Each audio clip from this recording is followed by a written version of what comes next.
baby. It's time to start the show.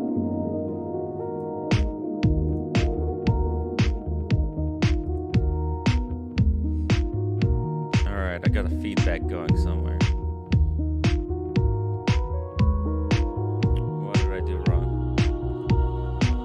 Okay, totally fucked myself now. Oh, okay, feedback is gone. All right. Start up that show, Timmy. It's time to go live. The watch community depends on you. Well, not really. Not really. We're just here to talk watches, have some fun, shoot the shit. Oh, I'm back, baby. Oh, the light.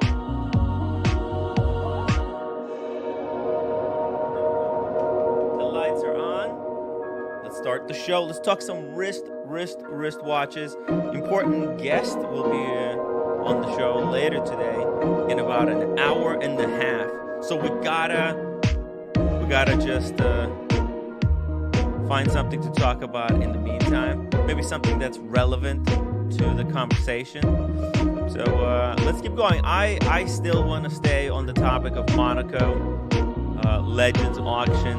It just $22 million worth of vintage and semi-vintage and interesting watches was just sold off, and they're already kind of working on the next batch.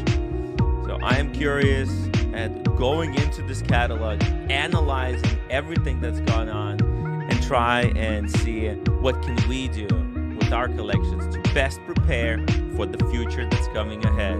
All right, cut the crap, cut the music.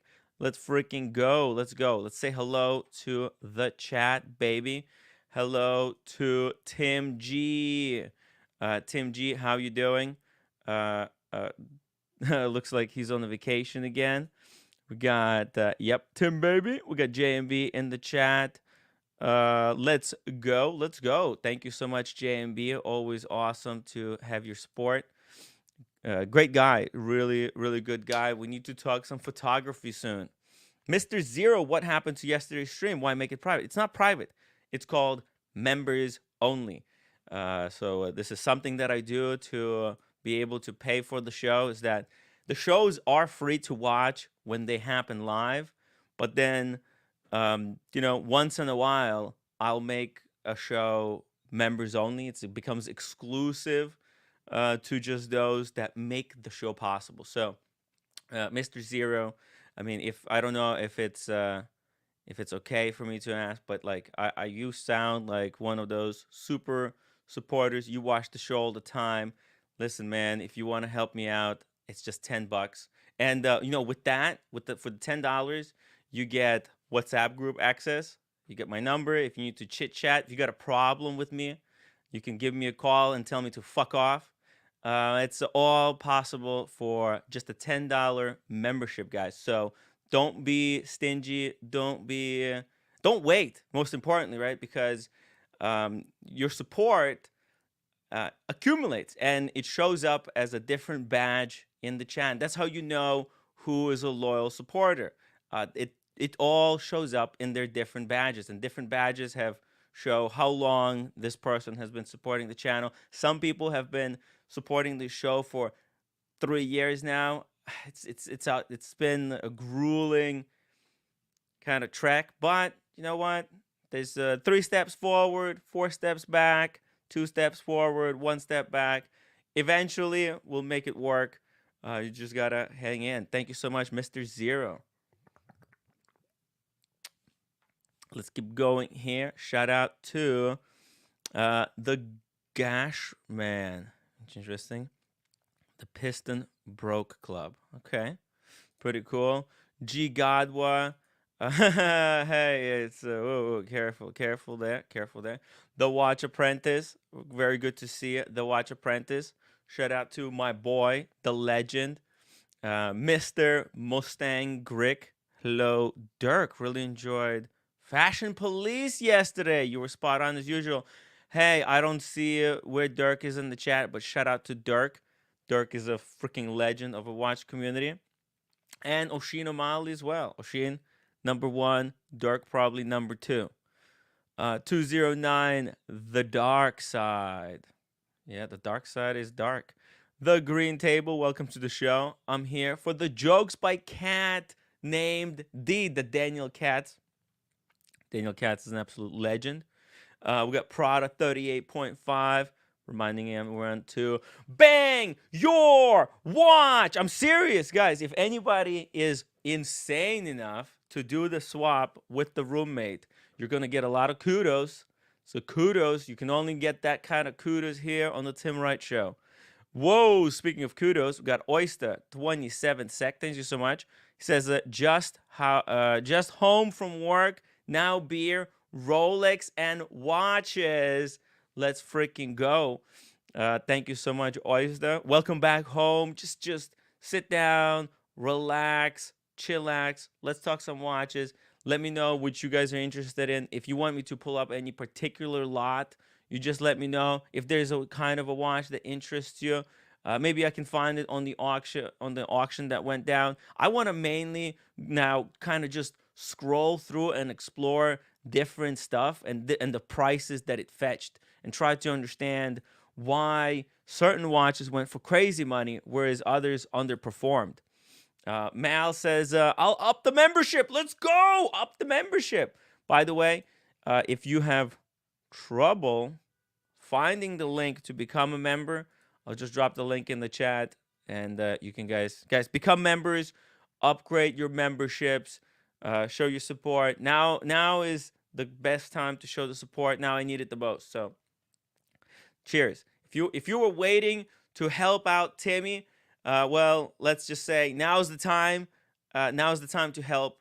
I'm planning the whole London trip. We're gonna take you guys to London to watch time with a London time. It's gonna be kind of insane, I think, over there. It's gonna be crawling with the cartel. Can't wait to go into the mouth of the beast for you guys. Brian, $7 super chat. James L of Analog Shift ripped the auction houses on the Collectability podcast. Ooh, I need the link. Brian, maybe you can email me link and the time code. If you send it to hello@timwright.com, the email and like the time code where it happened, I'm gonna play it on the live stream. It would be really important for today's show. So please do it if you have a chance. And if anybody else knows it, same thing. My email is hello@timwright.com. Let me actually pull it up here. So I have my email open just in case I want to have it. There we go. Very cool. Okay. Hey, so oh, and by the way, let me drop the link if anybody else wants to join me on the stream. Join stream. There we go. The link is in the chat. I'm gonna pin it to the top to make it easy. Let's see some of the stuff here that made a lot of money. Like we can see here, right, that these ellipses, they don't look like, even though it's a classic design, these are not fetching a lot of money. Then the Royal Oaks have really cooled down because, man, if this is the kind of piece that vintage collectors would seemingly crawl through glass to attain, because it's got this beautiful, what would you call it? It's like tropical. Oh yeah, they even call it here tropical brown dial. It's gorgeous, but it's only 23,000. They estimated really low, 14 to 28. They were able to get it within that window, but still, I mean, is it small? 36 mil, yeah, I get it. This would be a really good watch though for anybody who has smaller wrists. Obviously, you always have to worry about the movement, that those things are not very reliable and break kind of easily. However, if you don't muck around with it too much, I'm sure it would be incredible. So get that AP Royal Oak 23,400. I want to see these even cheaper. These used to go for like 13,000. But this is a beautiful configuration. 23, however, that's not a lot of money. This day date, by the way, with the white dial, lot number 17, 31,000.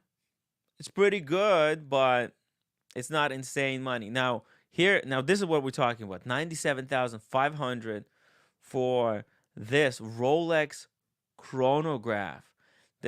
This is actually really beautiful. I like this. I didn't even know that Rolex had such a watch in there. I mean, I knew they had these pre-Daytona chronographs before they became Cosmographs, but in solid gold. This has got to be very rare. Richard C. Goodman. Oh wow. Love, Mom, and Dad. 3169. It was bought as a gift in the 69.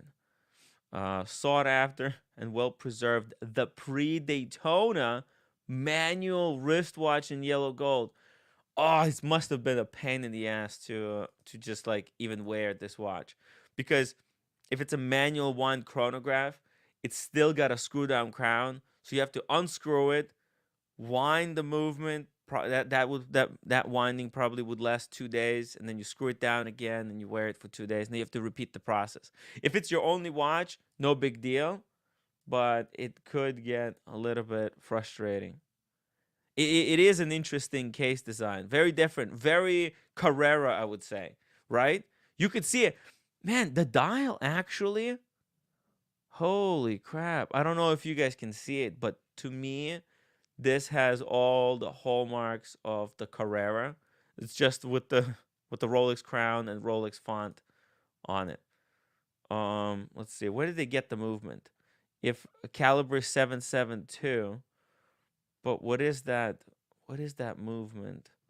Pre-Daytona says within the estimated circles of Rolex aficionados, the growing popularity of reference 6238 has solidified its status as a coveted collector's item.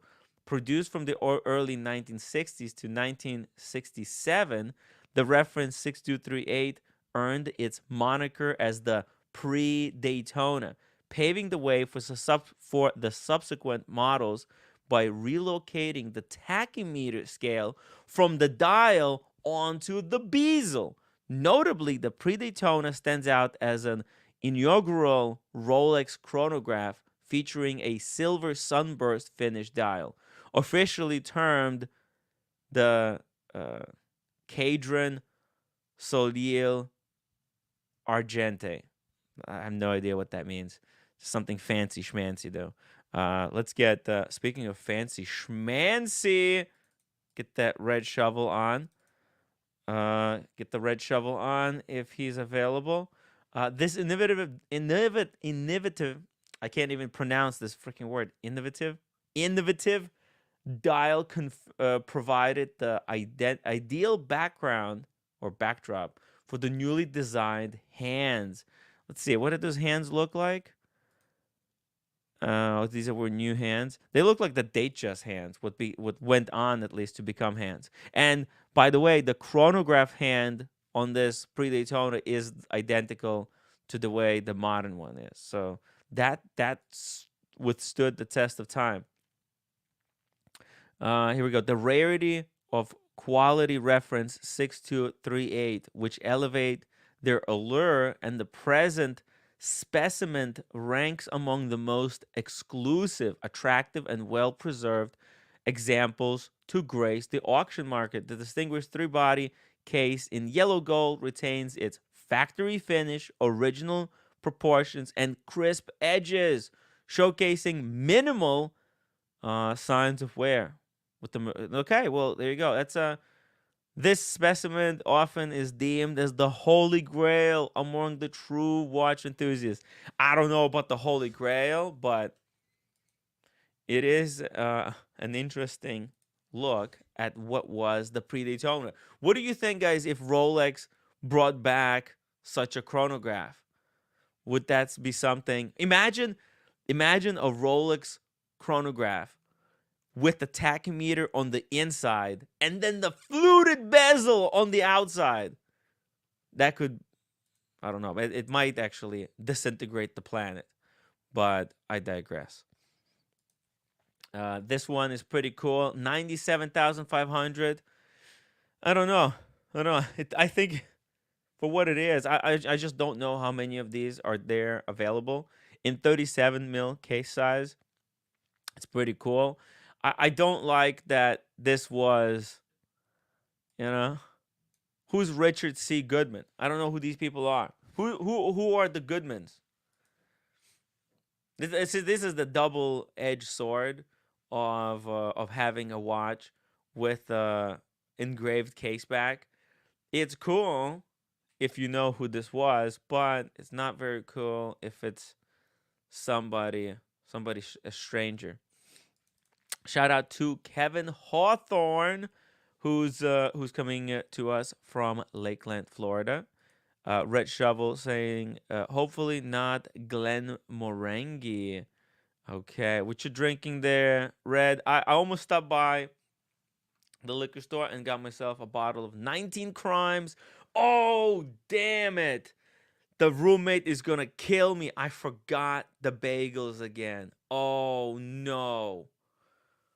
Oh no. Shoot.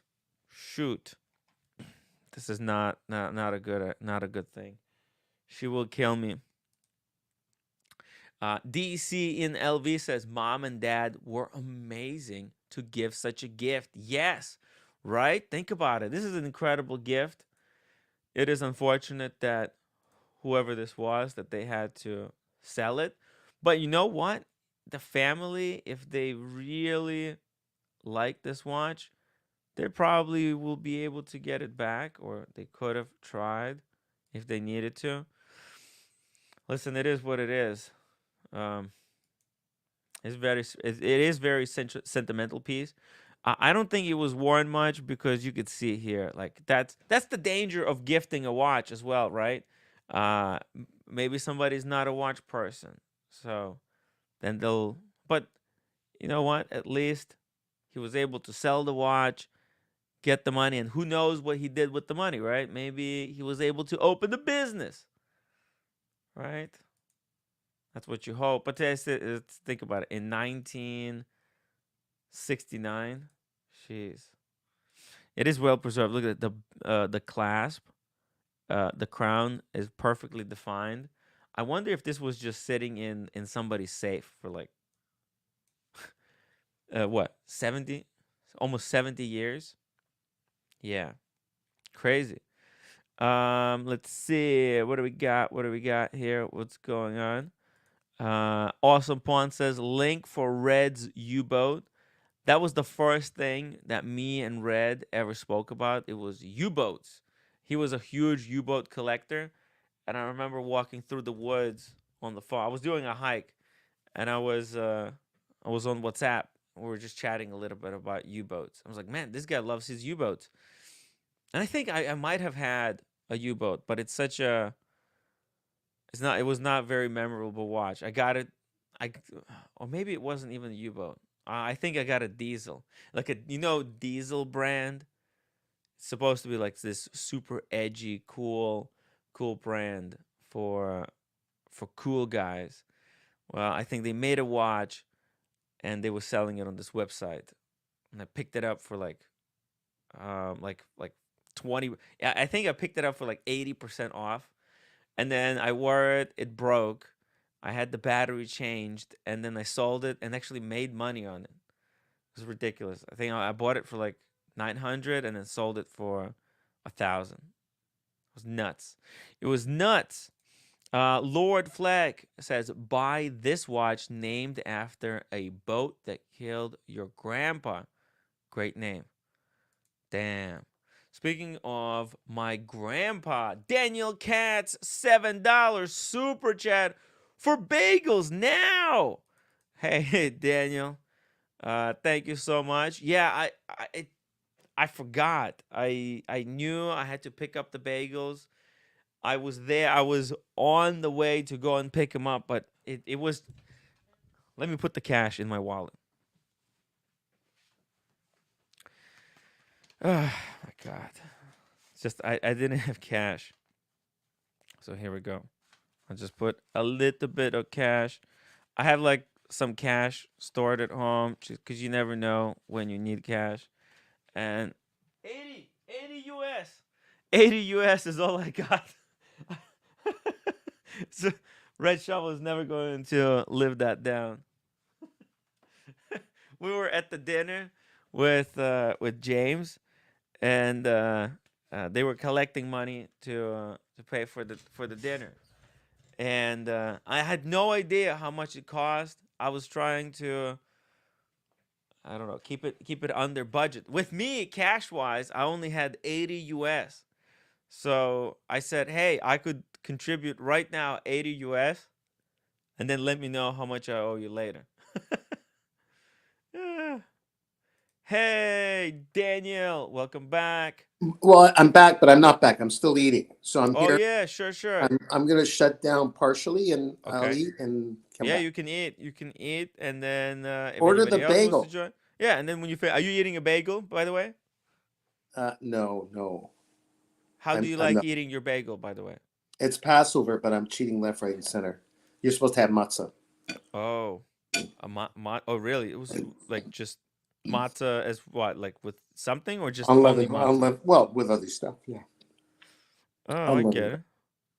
Okay, carry on. I'm Okay, here, but okay. I wanted to bring some, but okay, it's fine. It's fine. Let me continue here with this with some of these Rolex. I'm looking at the most expensive Rolex, or like just generally watches that were auctioned off on this Monaco Legends auctions, and trying to understand why these pieces fetched bigger prices compared to other stuff.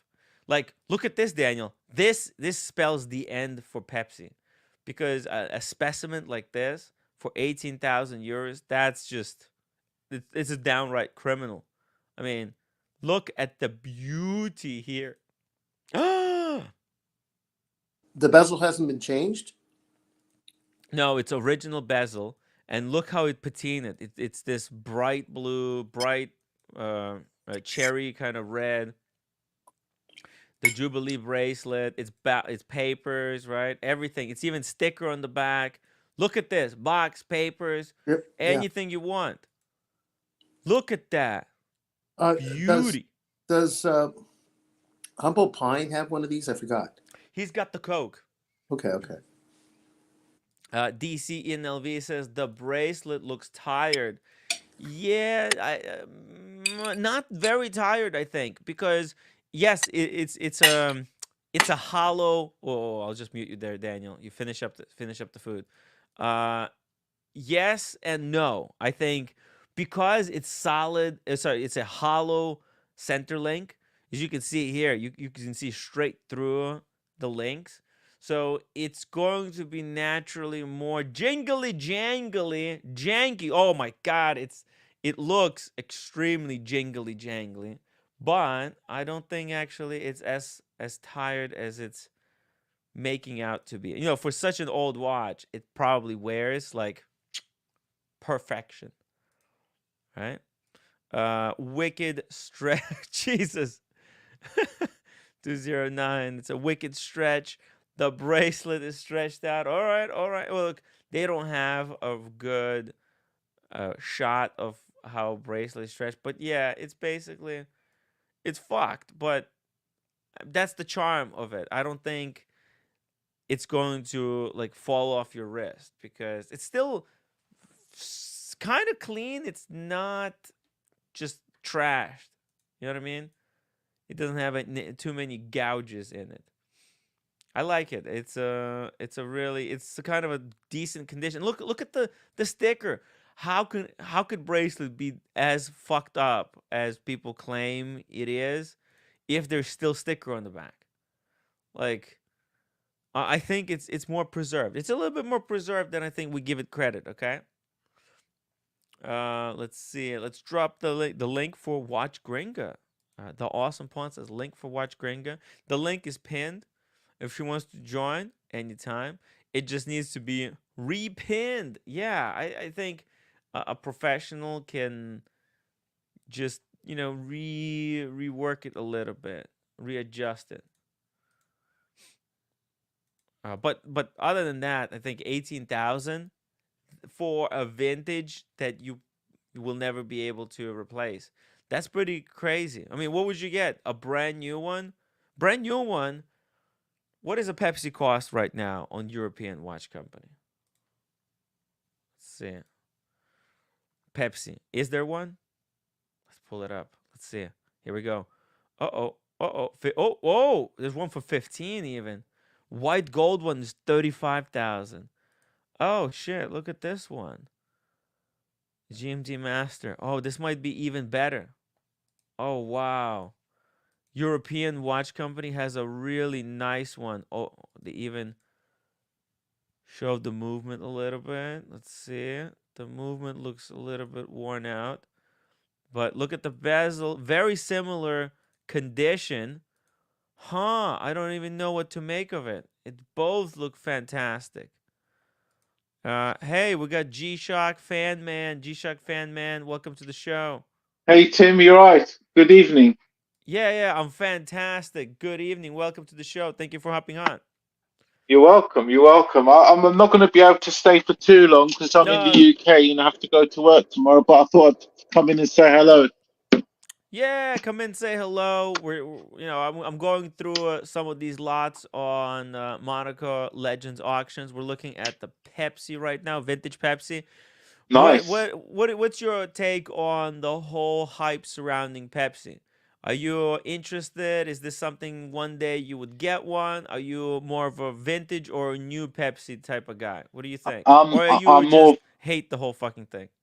Mm, I don't think I'll get back into it, but if I was to, I probably would go for a new Pepsi. A new Um, I, Pepsi. yeah, I love the idea of vintage, but the problem with vintage is it's quite a dangerous one because with all the Franken stuff, and even with some of the dials, they're not completely aged properly, and um, so many methods now these fakesters have of producing things that look vintage. Sometimes the loom is not completely.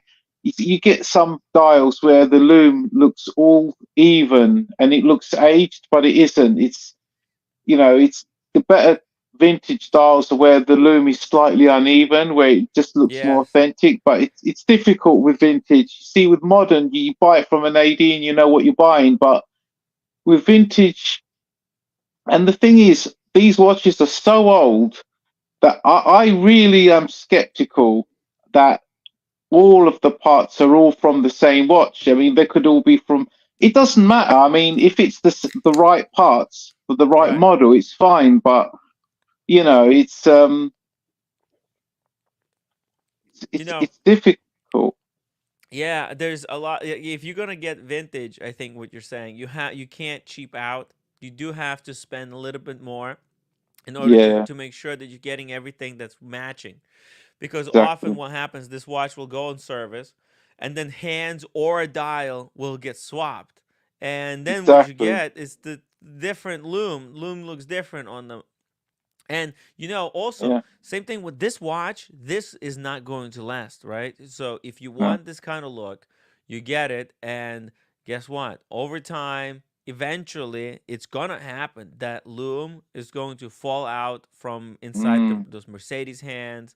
It's gonna crack, and if you want to wear it, if you want to have experience owning something like this, it's probably now's the time. But eventually they're all going to age out, break. The dials are going to all the loom on this dial is painted, so as it ages it actually breaks away and turns into like this dust on the exactly. dial. And sometimes if a big chunk falls off, it could smudge the dial.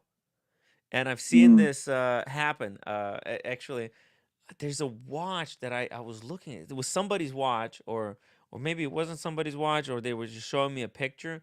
And it basically in the picture you could see the loom from the minute hand, like yeah, half the loom has fallen that's out. fallen out. Mm, Yeah, and then it just smudged across the dial and got stuck like over here somewhere.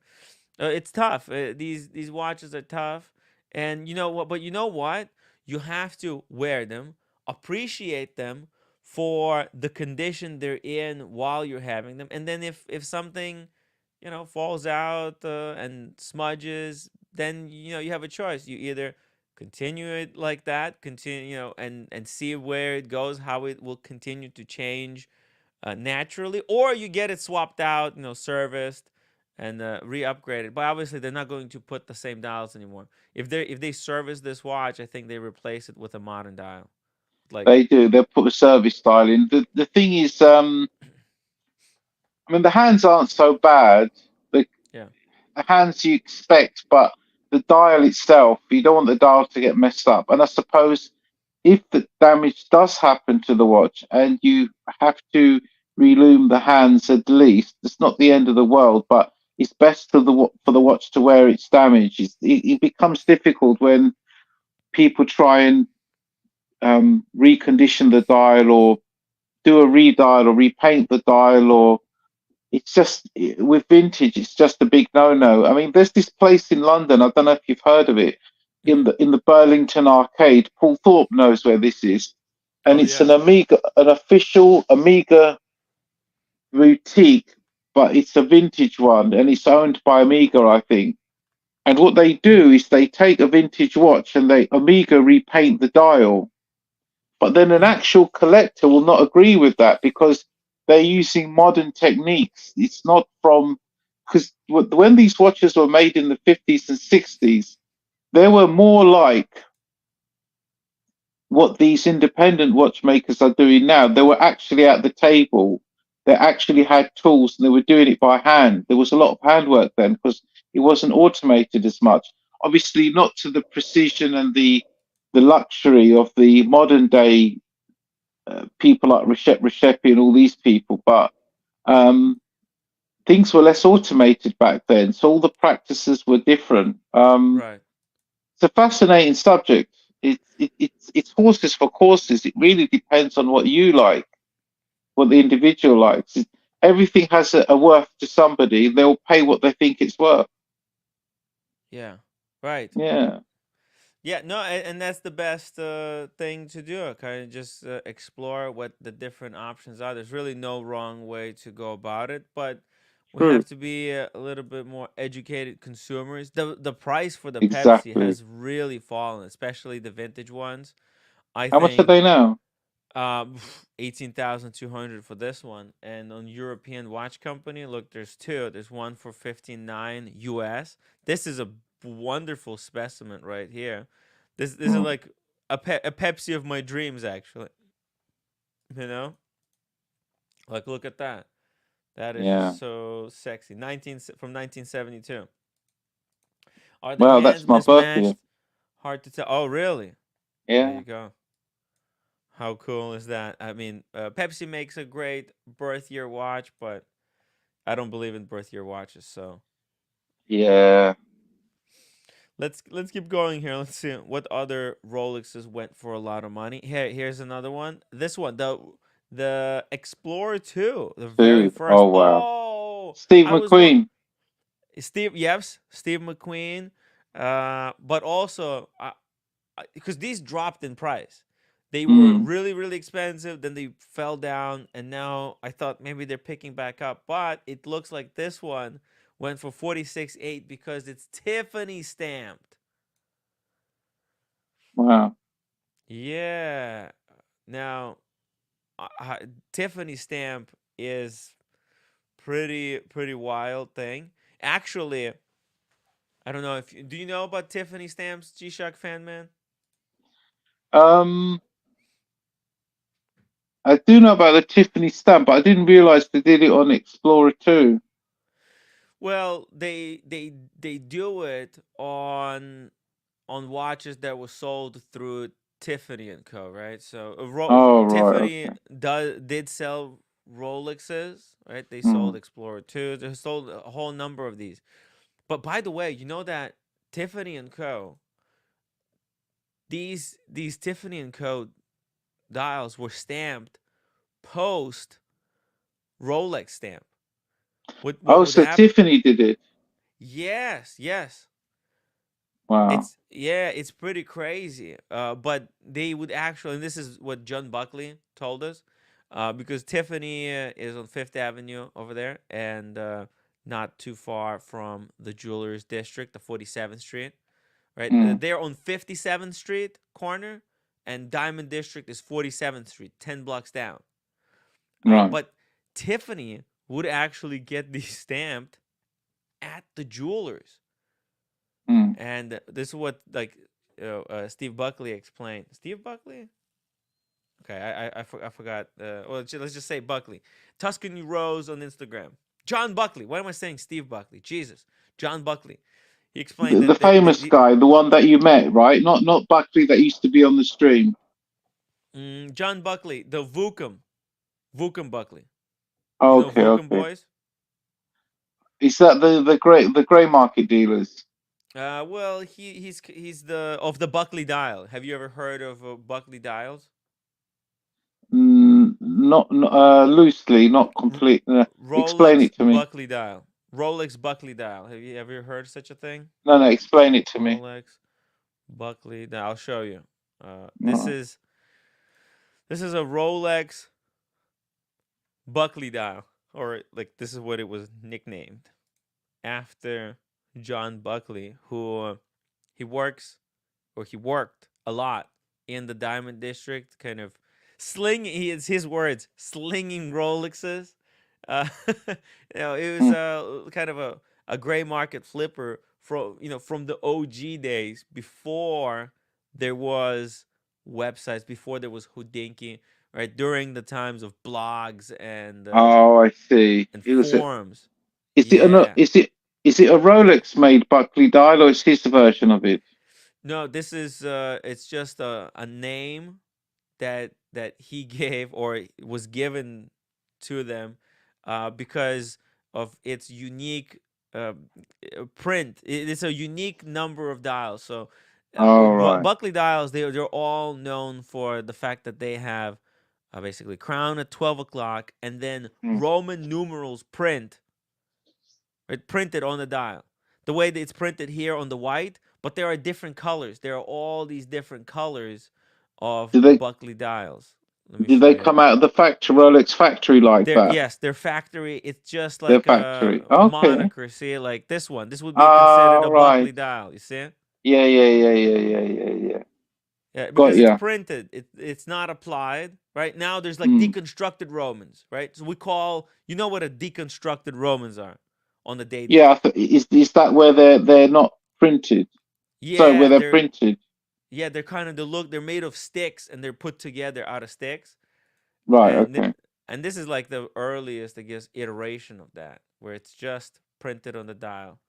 And there's different Mm. colors. You see, there's white. There's a champagne Buckley dial. There's a black Buckley dial, blue Buckley dial. Here's black with gold Buckley dial. This one doesn't work. Mm. There's all kinds of different Buckley dials. He was like one of the first people to kind of identify, and then they had to be categorized. And some people were suggesting to call these the John Mayer dials, right? Oh, But right.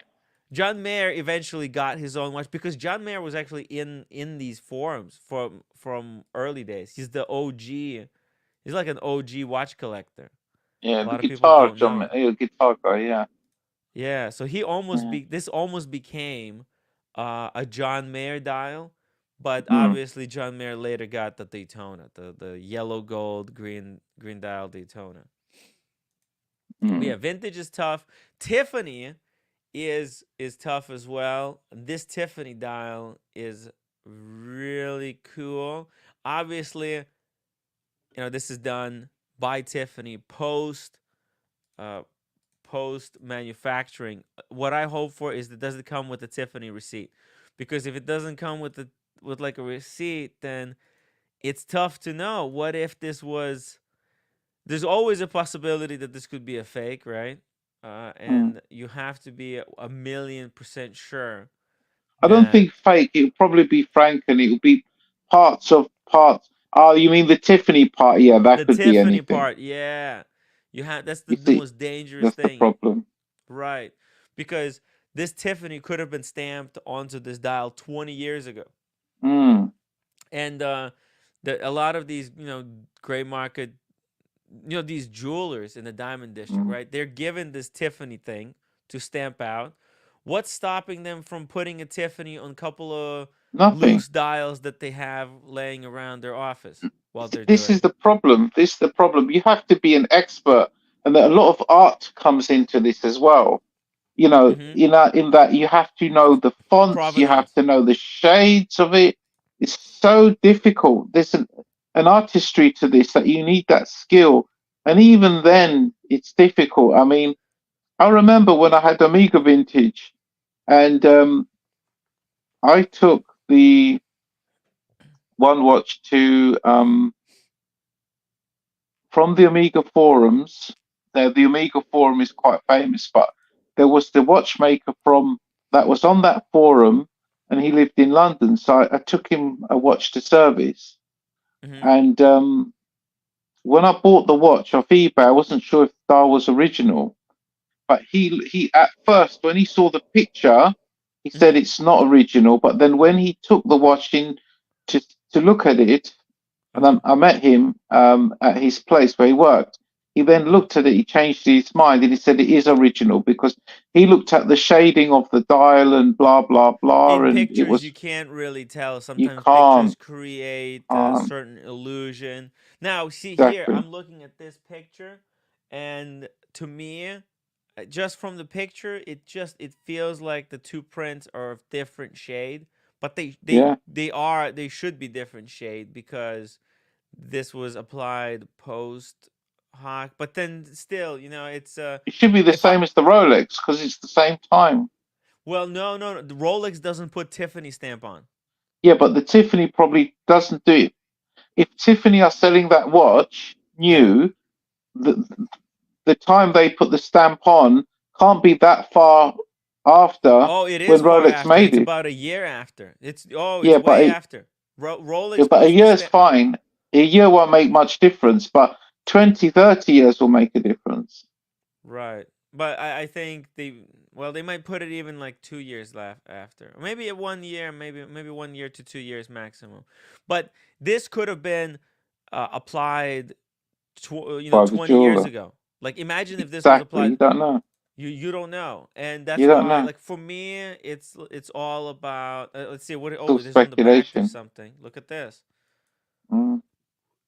I mean, Interesting. look at the auctions. They get it wrong. And I don't think auction houses like Yeah. Phillips intend to get it wrong, but they do get it wrong sometimes. The problem is, Timmy, is that as the consumer, we love this stuff, and then we will buy something and then research it, and the whole hobby becomes about looking into what we've got. But the Yeah. people that are selling it, don't forget, they haven't got time to do all of this. Right. No. They do No. a limited amount of research, and that's it. And if they get, and they make mistakes, the auction houses have made many mistakes. That's right. They sold that Speedmaster. Phillips sold the Yeah, Speedmaster that turned out to be completely fucked. completely fake. Yeah, completely fake Mm, manufactured, and it fetched $4 million. But that was, to be honest, that was a conspiracy.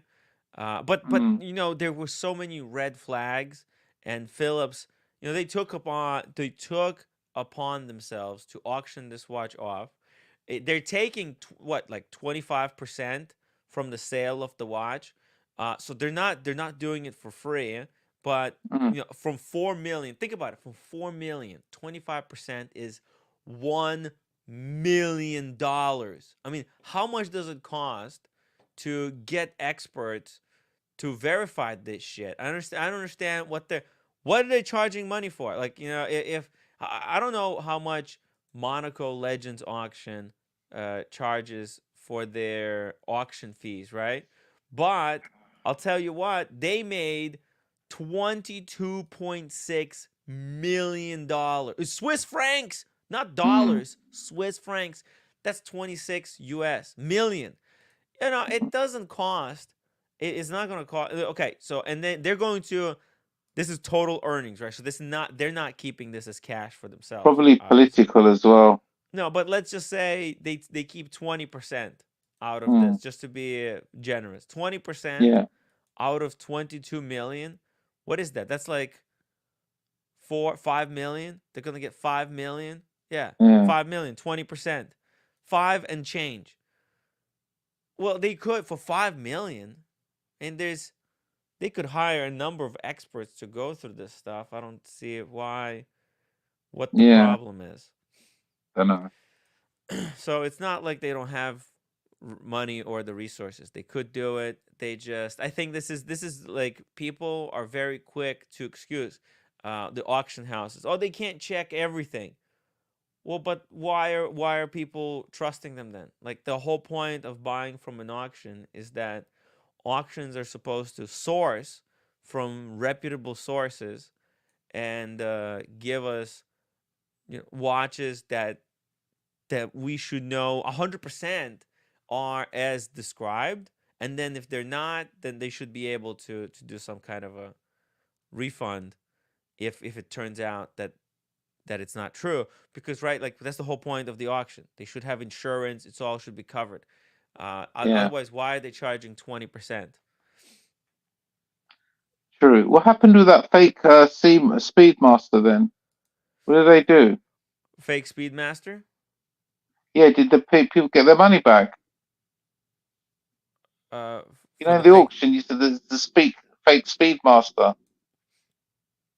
the one that Um, sold for a million or something. You said. yeah, that was actually swept under the rug. It's very hush hush. Nobody's allowed to talk about it. Mm, Yeah, it's. I think they just decided to handle it internally, and okay. yeah, they don't want to make a big deal. No, nobody wants to talk about it because it's kind of like talking about the timepiece gentleman in Mm, the gray market, right? Gray market dealers mm. don't get together, sit down, and chat about the timepiece gentleman. It's a sore subject. Sharks don't bite sharks. Sharks don't bite. Hey, stop filming! It's funny Stop how. filming. Yeah, Yeah, I know. Stop filming. It's such a funny moment when yeah. I was walking, kind of approaching cartel. Just there was a big gathering. All the cartel were getting together. Um, uh, there's a lot of people who were excited to see her. And I was just pointing the camera, just walking past. Nico freaking I had such a pleasant conversation with him the night before. But he came Mm. running at me saying, "Hey Tim, stop filming." And I was just like, man, it wasn't just about him at that moment. There was a lot of people just besides him, but man, he thinks the whole world revolves around him. And it's not a good way to go about doing business. He was causing a lot of problems there. All everybody kind of thinks that Tim, maybe I'm gonna get kicked out of the Watches and Wonders, but Nico, he was going crazy. He was trashing Watches and Wonders. It Mm. was selling. He was saying that their social media engagement is fake. What was all those people there? Were those people fake? I mean, he's just tarnishing their name for no reason because it was pretty packed. Honestly, G-Shock, like I wouldn't want to attend Watches and Wonders if it was more packed than it was, because otherwise there would be no point. You know what I mean? I already had to wait. Like there, no, everything you get into pretty quickly. Maximum there was 1 minute wait for every booth, and that's Mm. acceptable. That's actually kind of, yeah, it works. Imagine like waiting 30 freaking minutes to get into a booth just to see watches that you can't even buy. What will be the point of that? And I think Sure. like they sold out. They sold out all the tickets. So they knew exactly what number of people to bring in. Yeah, Anyways. yeah. It's Anyways, true. it's a, I it's mean, a good have you considered going to a Watches and Wonders show? to be fair, I would probably just do any. Are you coming to London? Yes, I do. I really want to come to London. Yeah, I'll see you when you come to London next because what's happening in London? What special events are in London? Oh, it's gonna be basically the rebirth of the London Watch Show. The London Watch Fucking Show hell, man. returns. Fucking, who's going to be? Is Paul Thorpe going to be doing that? Paul Thorpe. Hmm. Wasn't he involved in the He's first gonna be few? heavily, yes, he is heavily involved. It's Fucking hell. these putting it on. I think it's Yeah, called London Time, but I'm going. It should be. It's okay. I'll see you London there. Time. Let me see it. London Time watch show. Let me just Google it here. Hmm. Oh yeah, I got it. Here we go. It's this one right here.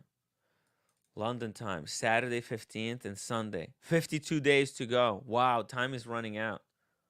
So what dates are they? It's the June 15th and 16th. Was that weekend? Oh, look at this. There's two locations. One Okay. is Dariana. I believe that's the Wembley. And then Hmm. day two, the Sunday, is at BQ London. BQ London.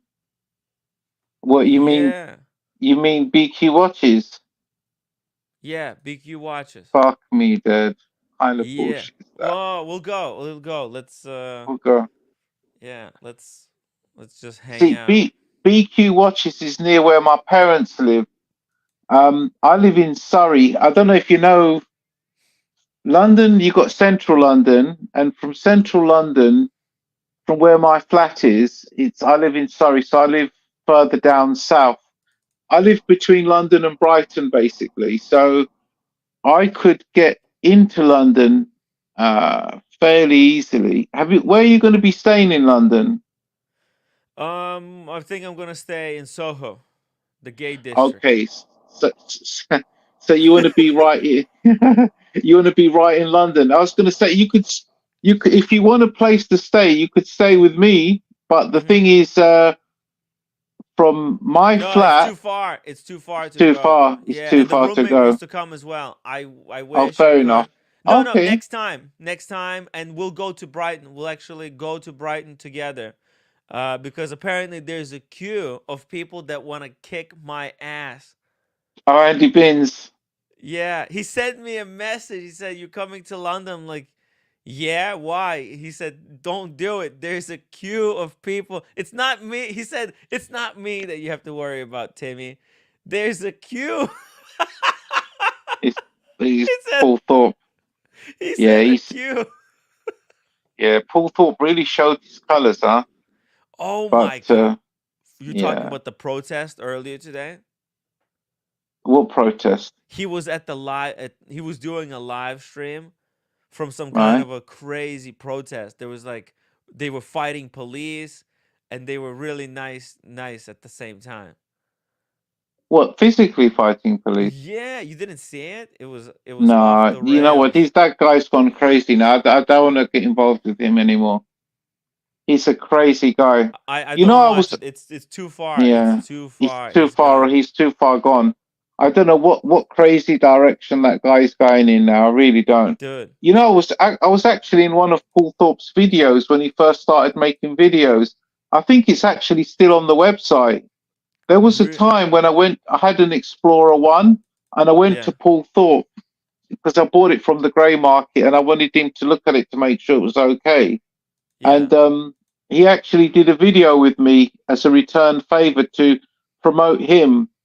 But this is one of his early videos. If you go on his channel and look at his early videos, Uh-huh. and I think the title is Paul Thorpe speaks to another guy called Paul or something, or I recommended him or something. But this is from 2016, I think, 2015. Oh, these were the good old days. The good old days. Yeah, that's when I had my Explorer 1. Is your name Paul as well? So he's Paul Yeah, talking to Paul. Let me see. yeah, something like that. Paul Have a talking look at to. his very early videos. Okay. Paul speaks to another guy called Paul, or Paul recommended Paul, or something. Okay. It's gonna be tough. You're gonna have to just find it for me and send it, and I'll I'll send it to play you. it the next time. Okay. It'll just take me Yeah. too long to find it nowadays. because there Okay. is a lot of videos, and it is fascinating to see the old Paul Thorpe, which actually is the same Paul. Look at this. 5 years ago, the first video he started the live stream is the ring that he was trying to sell. Hey, isn't this the same ring he had on the website, the I don't paulthorpe.com? know. Probably. 8.72 carat. I think he was selling this ring. Oh my god. Huh. He's a really strange guy because when I met him in real life, Yeah. because he used to have an office in Gatwick, and he used to this. I met him when he was still in the business, Oh, and he when was he a was flipper? Where he was a dealer, gray market dealer? he was a grey market dealer, yeah. He had But a when location? he had a location in Gatwick near Gatwick Airport. But the thing is, this location wasn't an actual physical shop. It was just an office building. So he rented a room in an office, big Uh-huh. office complex. Um, and I think he used to store his watches at another location. Before that, he was in a place called East Grinstead, which is not that far from me, actually, where my flat is. And he had a really nice shop. But Oh. then he had all his problems with the robberies and stuff. Yes, And then he yes. went from a shop to an office and then to nothing. But Have you he's a visited his Grinstead shop ever? I did. This is, I think I walked past it once, but this is before I was into watches. I Uh-huh. think it had a green appearance. He had some nice art, like he decorated it in a really nice old-fashioned way. But I think I did walk past it once, but this is long ago. This is before I was into watches. Right, that's before he went on YouTube and became a Before YouTuber. YouTube, yeah. Yeah. But it is Strange fast. guy. Yeah. How Strange did you guy. know about this Gatwick location? Did you buy order? No, it was from his YouTube. The Oh. Gatwick, the Gatwick location is when I think he was doing YouTube. That's when he first started. Also, when he started a YouTube channel while he was still a dealer, Yes, correct. But this is towards the end of and him then he being a watch dealer. rebranded. Uh-huh. Yeah, he just stopped. He just stopped. He just stopped it completely. Interesting. The Okay, problem with because then him he was the became theft, a yeah. because he What got robbed a few times. well, what about the Gatwick? He got robbed at the Gatwick location? No, No. no, no, not there. He got robbed in his the Grinstead location. Yeah, I know. I But know that. but the Gatwick location was different because in Gatwick, remember, it was just an office block, and he was Right. working out of a room where people would come and visit him, but he didn't store the watches there; they were stored somewhere else. Yeah, but then what's it's kind of like the Watch Eric. You know Watch Eric location? Yeah, that type of thing. Yeah, But Watch Eric stores his watches there in his office. I'm not sure But it's a exactly very how Paul secure Thorpe office. did it. Yeah, I don't know how he did it exactly, but from what Okay. I understood, I could be wrong. Maybe Paul Thorpe can correct us, but Well, either uh, way, he is up. He's doing some weird. Oh, he's live now, talking about the St. George's Day. I don't know anything about the St. George's Day, but it was kind. Look at this. It was kind of. He was on the stage with this guy that's who, Paul supposedly. Thorpe? Yeah, yeah. See, this is Paul Thorpe doing a live Strange stream, man. walking the How line. strange. See, at the protest, and then he was invited onto the stage with this guy. You know anything about this gentleman here? Who is this guy? I don't know who these people are. Do you know this guy? You never heard You of know him? what? I'm watching you from the I'm watching you from what you call it? The let me put my laptop on because I'm Okay, watching you from the StreamYard on my phone and you can't really see the screen well. okay. Hey, If I go Daniel, did and you I'll did you know who this politician? Oh, Tommy Robinson. Who the heck is? he's a lunatic. He's a lunatic. He's a far right guy. Okay, No, interesting. he's yeah, Is he really far right? Like how he's far very right is far he? right. He's very far right. Oh yeah. Paul If you Thorpe's want to like, involved in some uh-huh. yeah. He's involved in some very strange characters now. Really? Mm. What kind of characters? Now Tony Robinson is very far right. Hmm. I think he's been to prison as well. Really? Yeah, Tony Okay. Robinson is not good look. Well, Paul was on the stage with him when he was giving his Yeah, I speech can see there. it on my laptop now. Yeah. It was a wild kind of situation. Yeah. Yeah, He's I don't know anything about these politics. This. I guess this is the English flag. What kind of flag is this? hold on. Let me turn my brightness up. Yeah, this is the St George's Cross. So this is like the it's like the British in English flag. Hmm. You've got the Union Jack, and then you've got this as well. So Oh um, yeah, okay. So what's this one? How is it different from the Union Jack? What's the Union Jack? Oh, the but Union is for the Union, right? The whole. yeah, And this this is is more of an just English England. flag. Yeah, this is more of an English flag. The Union is the Scotland, Wales, and yeah, Oh, so it's it's like just it another doesn't flag. include other provinces under the No, UK control. but these are all racists. These are all bad people. Well, He's they don't really say involved that in some they're shit saying now. that they're nice people. Yeah, they always They're say they're nice people. They're not nice people. I wouldn't want to associate with those people. okay. Well, I listen. I don't know enough on the whole situation, so and they're saying Paul says he's there to be peaceful and to say his piece. There was a lot of Yeah, pushing and I, shoving, mm, it's but really strange about Paul Thorpe. He used to be such a nice guy, Paul Thorpe. why I don't is know he what happened doing to him. this? Why does he I don't need to know. get I really involved? don't know. Is it really? It's not. It's. I don't even think he's like making that much money off of this. It doesn't. It's not even good as a grift if he's trying to grift. You know what I mean? Mm, It's just he just became a business poison. More, like if because he's looking for sponsorship deals and business deals. He's there on stage with Tommy Robinson. it's really strange about Paul Thorpe. Whoops. He used to be such a nice guy, Paul. Hold on. Whoa, I whoa, just whoa! I'm just gonna mute you there for a second. You got to play it in the background. yeah, bring it back. Bring back the shot. Yeah, can you hear me now? Yeah, I can hear you. I turned off my audio on the laptop. It's because now I can see the screen properly Okay. on the laptop. I can't Oh, see it okay, very okay, well on the phone. Yeah, okay. So this is that? fella, Hmm. you see. Unfortunately, he's looking the other way, Yeah, but it's all very, it's it's all not good look. very kind It's of. all I don't smoke and know. mirrors. It's all I'm a smoke little. and mirrors. Well, it's Not good. yeah. Oh, wait. I want to see what this guy looks like. So, but I don't understand. So, what is his message? What is he complaining about? He's talking. He was giving a speech. I heard like bits and pieces. He's talking about some kind of a. They're He all was in jail. these guys. They're just not good people. I don't really want to know what they're talking about. They're just Okay. nasty people. Look, I understand there's a problem with emigration and all of this. It's all supposed to be controlled anyway. But I Hmm. can understand their frustrations, these people. But at the same time, these people are very hateful as well. They hate anyone that isn't like them. Hmm. If you're a different religion or different, you look different to them, they just hate you. But they're You know, saying they're they'll nice. They're saying they they're always say here they're to not. They're bring not. everyone together. Uh, Yeah.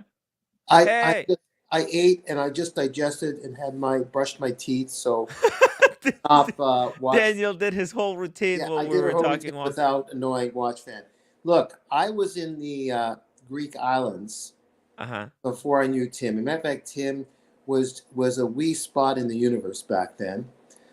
You see, I'm a little older watch fan. So Yeah. I was in the 80s with the young women, and I was already, I guess, 30. Anyway, it doesn't matter. On the island, Mykonos, I think it was at Mykonos, in the nightclubs. And there were tons and Yeah. tons of people from the Nice. UK. The nightclub crowd, 20 somethings that were doing the same thing as nightclubbing in the UK. It Mm. was like you might as well be in the UK. There was nothing different, it was clubbing. And I noticed when I tried to start a conversation, but it was partly outdoor, the nightclubs. They partly outdoors, indoor. It was one of those nightclubs, a number of them. And I start to try to start conversation with them. because you're at a nightclub. I'll just say like just a common word or something, and they totally ignored me. Mm-hmm. This happened a number of times. So I say, what's the problem here? I'm not trying to make friends. I just happen to say a line or two, and you guys act as if I'm not here. I mean, I'm not trying to be that sociable. Interesting. Yeah. And the young fellow who's with the group of fellows says, "Oh, don't mind us, but you're not one of us." Oh. Yeah. And I'm like, I'm not even ethnic color looking. You They could didn't know pass I off was. for a They white didn't even know guy. I was Jewish yet. They could So sense it Yeah. somehow. They They can felt sense it. it. no, They I can just sense it. one of them. Period. Like it was even worse than the racial thing. Well, I won't say worse than the racial thing. The racial thing is worse, but it was like they don't accept you unless you're in their little group. Exactly. That's what I hated. Exactly. It's Hey. like there's. Oh, Go on, hey, Tim. just a second here. We got the private gentleman joining. Hey, private gentleman, you okay? How are you doing, sir? Yeah, hi. Good. How's things? Hey, private gentleman. Well, I'm just trying to understand what this whole thing that Paul was involved in earlier today it was all about. I don't know Well, anything about this stuff. The G-Shock man is telling me that these are all terrible people.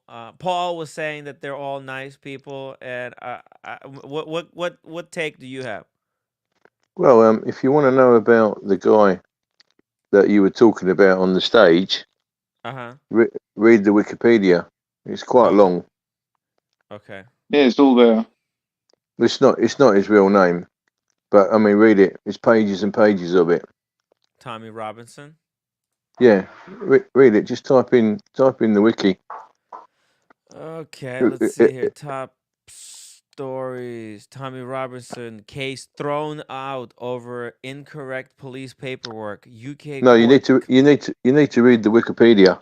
Okay, the Wikipedia. Okay, here we go. He's an activist. Stephen Christopher Yaxley Lennon. Lennon. He's a Lennon.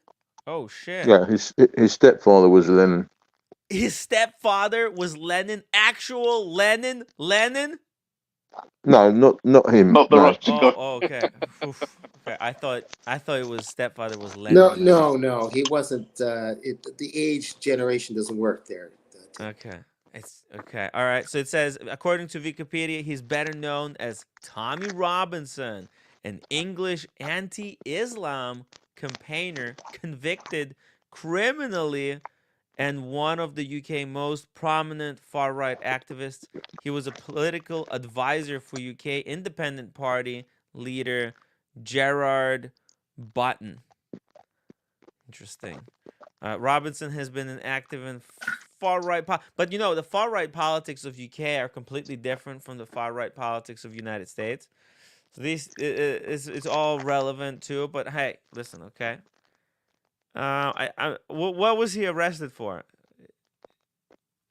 I'm not sure. You have to read the rest of the wiki down below. Okay, It yeah, gives it's you. like an entire War and Peace here. I guess I'll Yeah. read. I'll read it. I'll read it. Not today, but I'll read it for myself later. Just wanted to. Oh, hey, can I also shout out the eye bashers? Looks like Dirk Kennedy was doing a live stream and he forwarded the audience. Shout out to Dirk. Hey, oh, and Oshin, I bet Oshin is going to know something about this, right? Because he's more kind of in tune there. Is this guy any threat politically? Does he have any traction, or is this Not just really. no? Okay. No. So if this has no traction, then it's not going nowhere. Then It's whatever. It's it, irrelevant. it's difficult for us What to does he comment have? on. Like 2% support? What is his national support? Oh, it's big. Really? It's it's bigger than what Paul's G is your name Paul, Mr. G-Shock? Yeah. It's Paul as well. Yeah. Hi, I'm Anthony. Nice to meet you. I live about Nice to meet you, Anthony. I live about 60 miles from you. Okay. And where are you? I'm in Hadley in Suffolk. Okay, cool. The you got to be careful with this guy because he's got quite a lot of traction. Okay, so the biggest guy problem. has a lot of traction. What is he? Mm, Can he win? Like what? What is he aiming for? Like what kind of positions in government can he win? Prime there's a minister? Is he a threat no, for no, prime no, minister? no, no chance. No, nothing like that. Okay. There's a new party that's appearing on the current voting slips called the I've forgotten what they're called now. They're on the current ones now. They're British party. Mhm. Julie, have you got the voting slips over there? Trying to think what the name of the thing is. They're pretty interesting. It's like a reform party, British Okay. Reform Party. UKIP, is this the one? Yeah, and they've all got not the same, but similar, ideals. I mean, the stupid thing here is that, I mean, I'm British by birth and by body, but I'm not British by blood. Mhm. So many of the old timers used to say to me, Anthony, you're not British. You're British, but you're not English. There's a difference between being British and Interesting. English. Yeah, and some of the modern day old timers won't argue. Yeah. But is my volume okay? Is my sound Yeah, all no, right? it's good. It's just I think your microphone is a little bit too close to your mouth. Sounds like you're eating potato chips. Oh, sorry, it's just my teeth. I'll stop doing that. Okay. Yeah, a lot of the old timers from the 60s and 70s used to say that you're British by birth, but you're not English by blood. Mhm. Some of these people aren't English by blood either. I noticed one or two in the audience. But the weird thing about it is that, as one old dear said in the crowd there, she wants St Edmund to be their patron saint, but the Mhm. patron saint is St George. Now he was Greek, Syrian, Oh. with Palestinian blood. Oh. He had what was it? He came from lineage that had Israeli and other areas of that period within his genre, and Mhm. also he was a Roman citizen after being a warrior for the emperor, and yet he's our patron saint. We name him, uh, you know, as our patron saint and of our patron day. He's not even British or English. So it's You like know, kind of it's, just a story that they tell, I guess.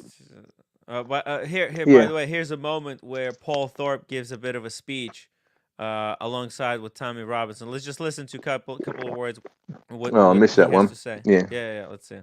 Speak to their friends, their family, their neighbours, and convince them and tell them the truth. But it's time to make a stand. It's time to make a stand for us, for our children, and like I say, our grandchildren. Happy St George's Day. God bless you all. Okay, so there, I don't know. It's not much. He didn't say anything. Paul Kind just of. loves the attention and he wants the views.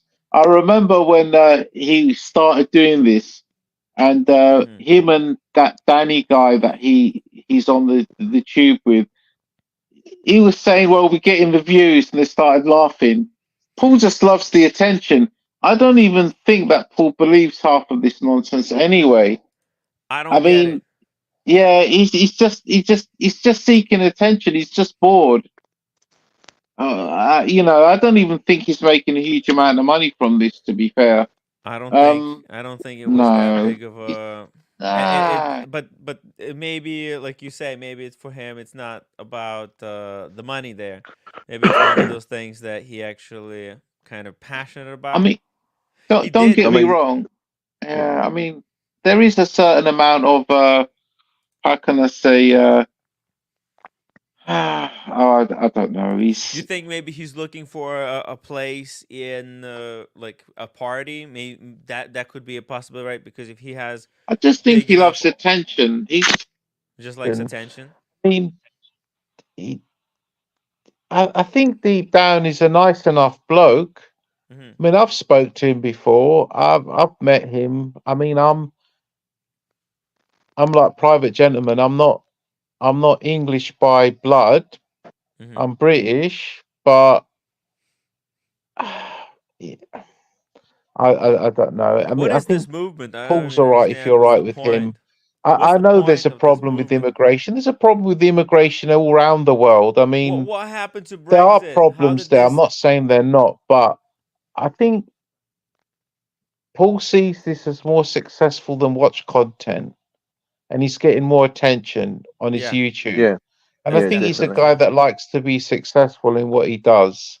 Hmm. And I Look, think I, for yeah, him, if it yeah, wasn't, if there was another thing that could make him successful or make him noticed or get him more views or more clicks or whatever it is, he'd be doing that over and above this. I mean, he's a watch dealer. He was a watch dealer.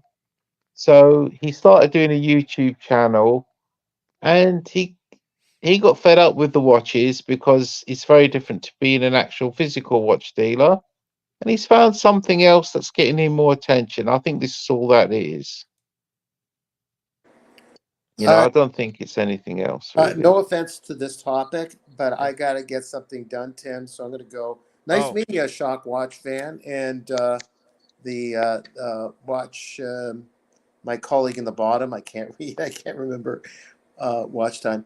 Okay, guys, I'm going to go. I'll try to be back.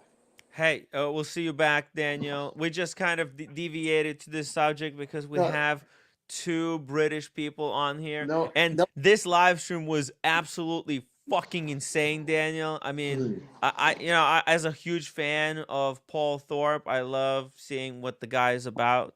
He's up to always, and he broke all kinds of records with this live stream. I mean, he yeah, had 40,000 views already on this live stream, yeah, and he was making a speech alongside what some people are yeah, saying yeah. is I some know. I kind of a saw far part of it. right guy. Yeah, But it's depressing me right now. That's the other part. But oh it's no, important. that's not No, no, supposed to be it's depressing. We're just important. talking facts. No, but it's important. It's important to talk about it. Well, yeah, I I mean, I got it. think I think this is mind blowing. He's Yeah, going for it. There was a part. There was a point which me and OC used to joke about that. Hey, Paul is gonna try to make a move for politics. Yo, him being side by side Tommy Robinson is him building up his profile in political world. There's all those people are there, listening to Paul. Make this well, ending the my speech. I It got to is him go, but getting into it. my I got to go, but my Yeah, conjecture is what our new friend here, G Shock, said. He wants attention. I don't think wants he attention. wants to go through the whole organization bit for and fundraising for running for anything. But I could be wrong. He's Okay, pretty good at I'll fundraising. oh, okay, all He right, maybe, fundraised for the London Watch Show. He okay, fundraised a lot. all right, He's good. He's a good fundraiser. Okay, bye, Daniel. okay, bye. Phew. the biggest problem with it all is the Mhm. Brexit thing. When we voted ourselves out of the European Union, Oh we man, I created a think you fit. guys shot We, yourself in the foot with that one. yeah, 100%. I mean, we created a fissure, like a crack in the rock Yeah, now, which could bring the yeah. mountain down. And the thing is that not all, God but save the many, Queen, at least. I yeah, mean, the not King. all, but many of these Brexit voters have now become very insular. In the hometowns in the east of England now, it's really rough on foreigners, Oh, and I mean, I drive around in an Alfa Romeo, and oh I'm wow. constantly getting fist shaking at me, two Yeah, fingers at me all the time, yeah. And Alfa the Romeo thing is is, such a is that fucking sexy car. No shit. yeah, I mean, the thing is that if you're not Anglo-Saxon and blonde hair, my father was Aryan, blonde haired and blue eyed from Switzerland, so he was lucky. He blended in England very well. Hmm. But what you have now is a sort of roast beef and bully beef and chips attitude. It's very bullshy, very arrogant, they're driving about in four by four Land Rovers, predominantly with the famous badge of England on the cars. And this is what you have. They want to stamp their dominance of being a unitary island nation. But at the end of the day, it's a multicultural society. I don't. At my own humble and personal opinion, that didn't represent to me multiculturalism today. Even though there was one or two ethnic minorities in there, and God bless them, you know. He talked about the veterans and how he loved the veterans. Now, I left school the same time as he did, and we couldn't get a job back in those days. Jeremy Corbyn, the famous left-wing politician for Labour, said in the 70s young men couldn't get work, so we had to sign up and go and fight wars that had no meaning to us. Well, war doesn't have a meaning to anybody. Now, I served my country. I signed on the dotted line. The only thing that I gave was a blank cheque, and the only offering in that blank cheque was my life in my formative years.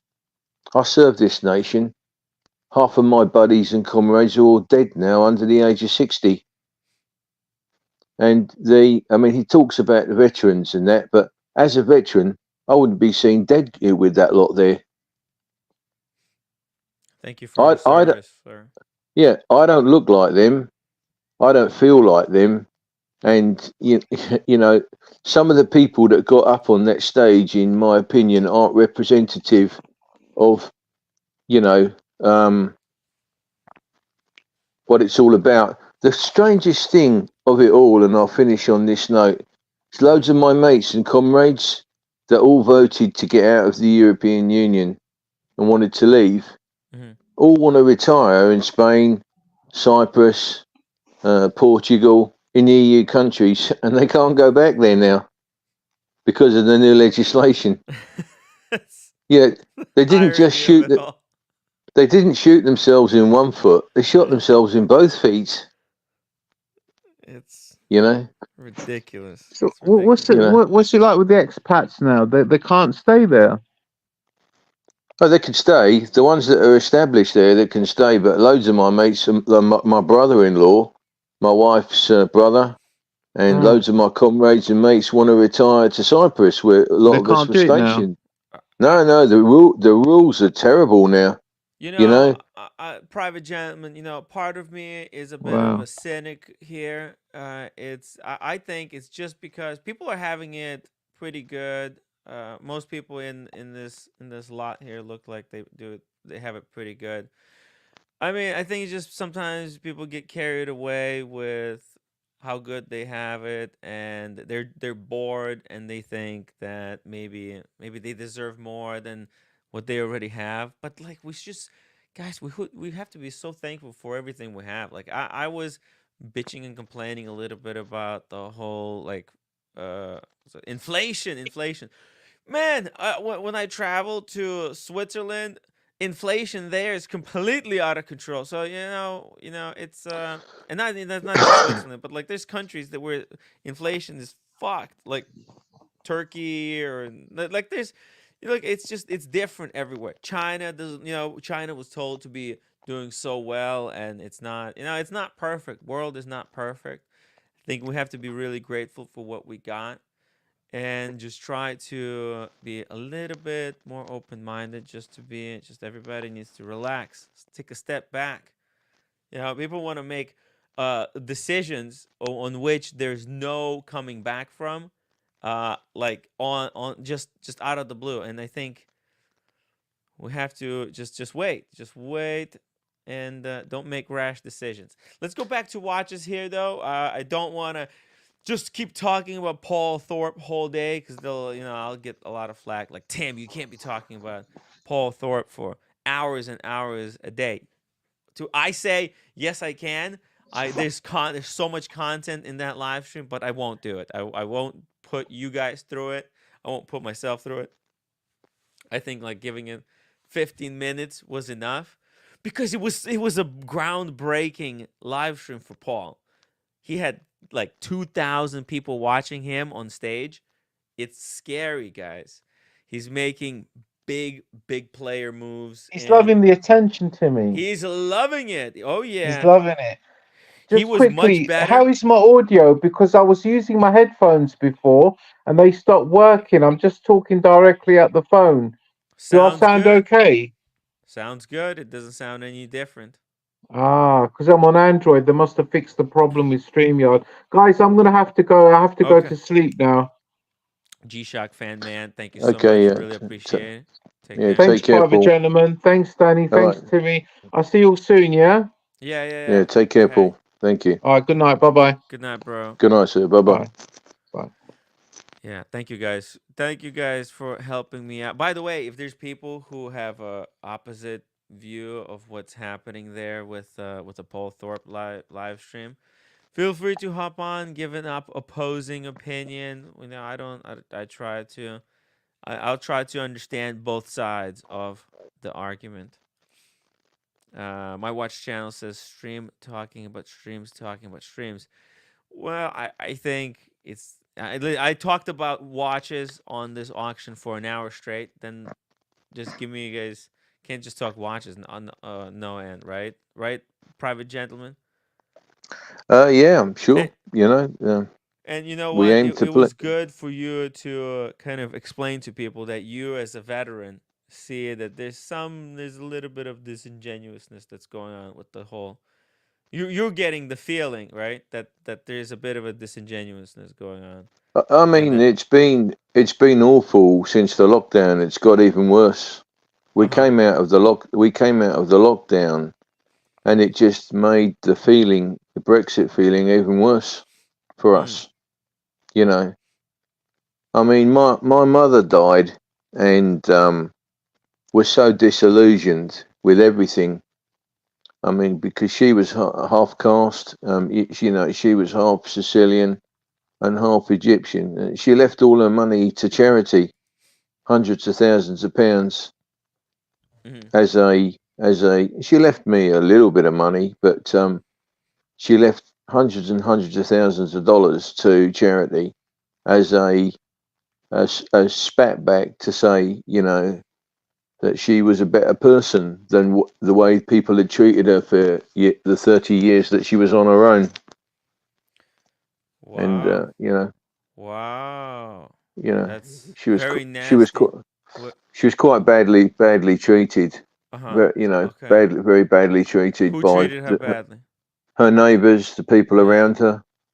But Uh, in very uh, affluent sort of middle class. why did they treat her so badly? Well, I mean, in the winter time, she just looked like a sort of normal. Sort of, she would blend in with anybody. But during the summer, her skin color would change because she was out in the sun a lot of the time, and she lived on a particular development where there was a lot of racism, and she was targeted for a lot of abuse, even when she was old. You know, and with a walking stick. The youngsters were rude to her, and she was very frail and old. She had a lot of ailments, and people weren't very sympathetic to her temperament. Mm-hmm. You She know, had a temperament. yeah. I mean, she was Wow. she was peculiar, Yeah. and she had issues that were never diagnosed. She wasn't Right. a burden on the health service over here. She barely used it. But I Right. mean, she's paid so much money back into the system Mm-hmm. by donating hundreds and hundreds of thousands of dollars to a local charity. Wow. You know, that was her statement to everybody, basically sticking two fingers up at everybody. Mm. You know, it isn't a bed of roses, but um, Well, you know what? you It know, just shows that she didn't cave in to whatever they yeah, wanted her to do. She believed in herself, stood her ground, and yeah, you know what? And she lived with her pride, with her own dignity. yeah, That's what it's about. Yeah, It's I not. think Yeah, it's you know, not. I think to end it on that note, really. You Yeah, know, yeah. it's not a very good story to tell. I'm afraid it's a very Well, sad one. it's a story that should be heard. Right? She was a proud woman, and it's cool to know what she did. Yeah, it is what it is. Let's take a look. Hey, we're gonna have a guest join us. Maybe sometime soon. Let me just text him.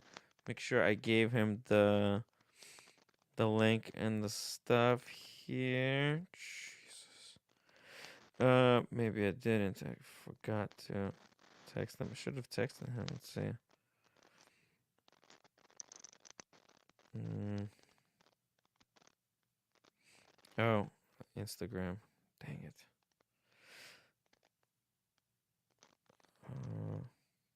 Just a second here.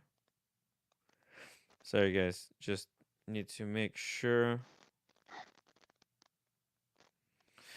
that our guest has a link. Okay. Sorry, we're back here. Hey, private gentleman, let's get back to some of this vintage watches stuff. Also, shout out to Eddie Mao in the chat. Eddie, how you doing?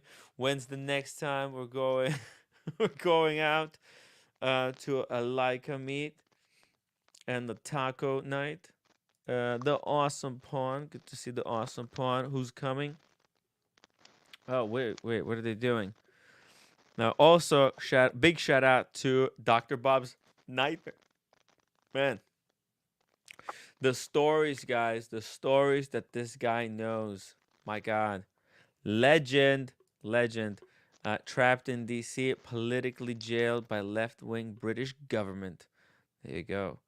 And we got Billie Jean says, Tim Wright, thoughts on Bear being one of your champions? I wouldn't say Bear is my champion. I disagree with Bear on everything. I think in this world, but there's one thing that I got wrong about Bear, and it's that he does have a real Daytona, and I was convinced that it was fake, and I apologized for it. And you know what? And that's the only thing that I said that I know that's 100% true about Bear. Other stuff, I don't know. Don't ask me. Can't tell you. But you know what? At least, Bear, he says a lot of awful things, but at least he believes them. Like, he actually believes the stuff that he says. No matter, and he's not afraid to say it. And that takes a lot of balls. Even if you're like 100% wrong, but you still say what you believe, that's okay. I find that it's okay. If I think saying what you actually believe is the most important thing in the world, because that's how we know what we're trying to accomplish. Where are we going? Where are we going with this show, right? And that's to a better watch world. That's why we're gonna have a really cool guest. Hopefully, maybe maybe he was gonna join yesterday, but he overslept. Oh, the roommate is home. He overslept, and we rescheduled it to today. Oh, hey, here we go. Got a response to him. Hopefully, he'll be able to join. Private gentleman. Oh, okay, he's on the way. He's on the way. Private gentleman, before our guest shows up, what do you think about Vacheron 222? Are you familiar with this watch model? No, the built-in. I presume this is a built-in watch strap into the head of the case. That's right. It's Yeah, one of those integrated bracelet model watches. yeah. Looks very nice, but once again, they're fighting in a market now that's heavily becoming more prolific. So, but it is one of the Holy Trinity, and it's a very beautiful piece. Very plain. I see elements of the Girard Perregaux in there and AP. Mm-hmm. and not so much Patek. I can't see a lot of Patek here. I love the straight batten hands, Mm-hmm. and this symbol that they put in the 5 o'clock position on the Uh-huh. case is Yes. absolutely exquisite. The Maltese cross. Yeah, it is Um, interesting yeah, how they built that in. yeah, that's absolutely a real, statement piece. I'm wondering what sort of fabrication that is, whether it's an enamel or it's actually a hole made in there and a type of inset badge put in there. I'm not really come across these at all. I've never had the opportunity. I love the holes end case so that Mm-hmm. you can access the strap from the exterior of the case. So that they've gone down a really clever engineering and technological route there. Uh-huh. A lot of watch enthusiasts pillory companies that do that, saying it's old fashioned. Mm-hmm. Mm-hmm. But I have a Tudor like this, and I think it's the way to go. It's very, very interesting. Obviously, big question is the price. Yes, the price is, let's see here, 76,700. Actually, this is the same price as you can get modern gold version of this watch. Yeah. Oh well, you're entering into haute horology prices there. We're right up there now. So that certainly blows me away. Well, there is also a chance. Well, I don't know if it's even a chance. It's definitely happening.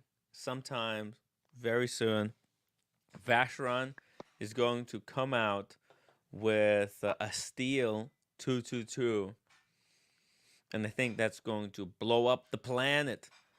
Because if they do Mm, it and they do it at a really good price, imagine if they make it happen at like, I don't know, let's mm. just say they make it happen for 30,000. All right, this is a 1977. That was a very popular, very nice year. Mm-hmm. That's 77. interesting. Yeah, very Yeah. nice year. I Yeah. remember that year quite intrinsically, and a very happy time that Oh year. yeah. Why? Why? What made 1977 special? Well, we just left 1976 with a record heat wave in the United Kingdom. Uh huh. 77 was the pinnacle of a lot of brilliant 1970s movies. Mm-hmm. So you had Star Wars that had hit the Oh. radar there really Oh yeah. prolifically. Jaws obviously came around then, Oh. and the which was quite a culture shock to a lot of book readers and cinema goers. Mm. And it was the Silver How Jubilee graphic it of. was? Why was it so shocking to people? Oh, it was horrific. I remember sitting in the cinema on my own in an afternoon when it was first shown, and being in the pews there to a very old-fashioned Victorian cinema with a massive, great screen in front of me, um, watching that thing come out of the water. It was quite scary. Really? And Yeah. that was something that hasn't been shown on the screen before, right? It was Well, not not to to my such degree. experience anyway. No, Yeah. no. And this was the year of the Queen Silver Jubilee. Hey, we got a Billy Jeans in the chat. Says Tim Wright in the panel. Thoughts on financing a watch with 0 to 5% interest rate for 12 months? Stupid. It's stupid. Stupid. There's stupid, and then there's stupid. Stupid. Financing a watch is probably one of the dumbest things anybody could ever do. I understand financing a car because you can immediately use it, but a watch is fundamentally completely useless. So you're just paying for this thing to pay even more for it. Why would you do that to yourself? Makes zero sense. Just save money. That will at least teach you how to save money, and then once you have enough, buy it. Don't finance a watch. Ew, right? private gentleman? Well, he did say 0% there. I mean, if you're able to get one at no interest at all, obviously you can't negotiate a discount. They'll want the full price. But I mean that 0% would be a reasonable step forward, depending on what. Can anybody ask Billie Jeans what they're buying? I don't like the idea of financing a watch even at No, 0% because it no. already implies that, hey, whoa, hold on a second. This is something that you can't already afford, right? Yeah, The whole idea that somebody would need to finance a watch is already like financing should be saved only for business things and absolute necessities. There's no there's no financing a wristwatch. What? Come on. That's what I mean. Look, it is kind of what I did, and that was but in a way, I was getting a cashback because this is what I did. I'll tell you guys. I'll tell you. People say like, how did Tim buy his Rolex? It makes no sense. He's got to have a trust fund. There's people who are convinced that I have a trust fund. Bro, I was born and grew up in Ukraine until I was 13 years old. It makes no sense. If you know anything about me, then how could you even? Anyways, but I digress. This is what I did, private gentleman. hmm In America, when you open a credit card, if you have certain spend, if they tell you if you have like a 5,000 spend, they'll give you $1,000 back.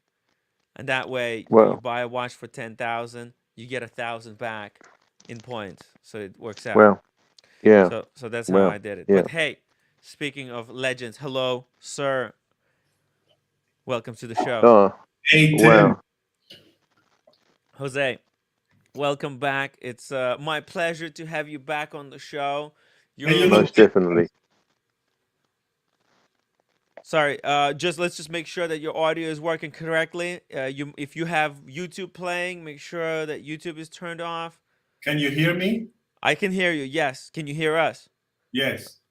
Okay, good. Can you hear me once or twice? Because maybe you have Maybe I your should. Maybe I should. Have the headphones on. try the headphones. I have headphones on because if you don't have headphones on, it has to use the software that cancels it out, and that could cause issues for you. 1 second. Cool. But you can grab the headphones. It's gonna be very interesting. No, it's amazing. Absolutely amazing guy. Totally. He's number one. Number one Definitely. Yeah, he's in definitely this number one. space. Yeah, This is definitely. while Jose is getting ready, just to catch everybody up. This is with regards to It's Monaco like Legends it's like auctions. being in it's like being in the presence of a god. Right? Investigation God in the wristwatch space. Yeah, absolutely amazing. Hmm. I'm privileged just to be sitting here alongside him. I will say nothing. No, I'm you can ask totally questions. no. Private gentlemen, you should. I'm totally humbled. Humbled. Yeah. Well, but you could and should ask questions. Maybe if you have some, any question is a good question. Like regarding auction or any background information that you think. By the way, those who don't know, Jose, he used to work for Phillips Auctions to verify uh, like these basically watches and jewelry that came in to get auctioned off.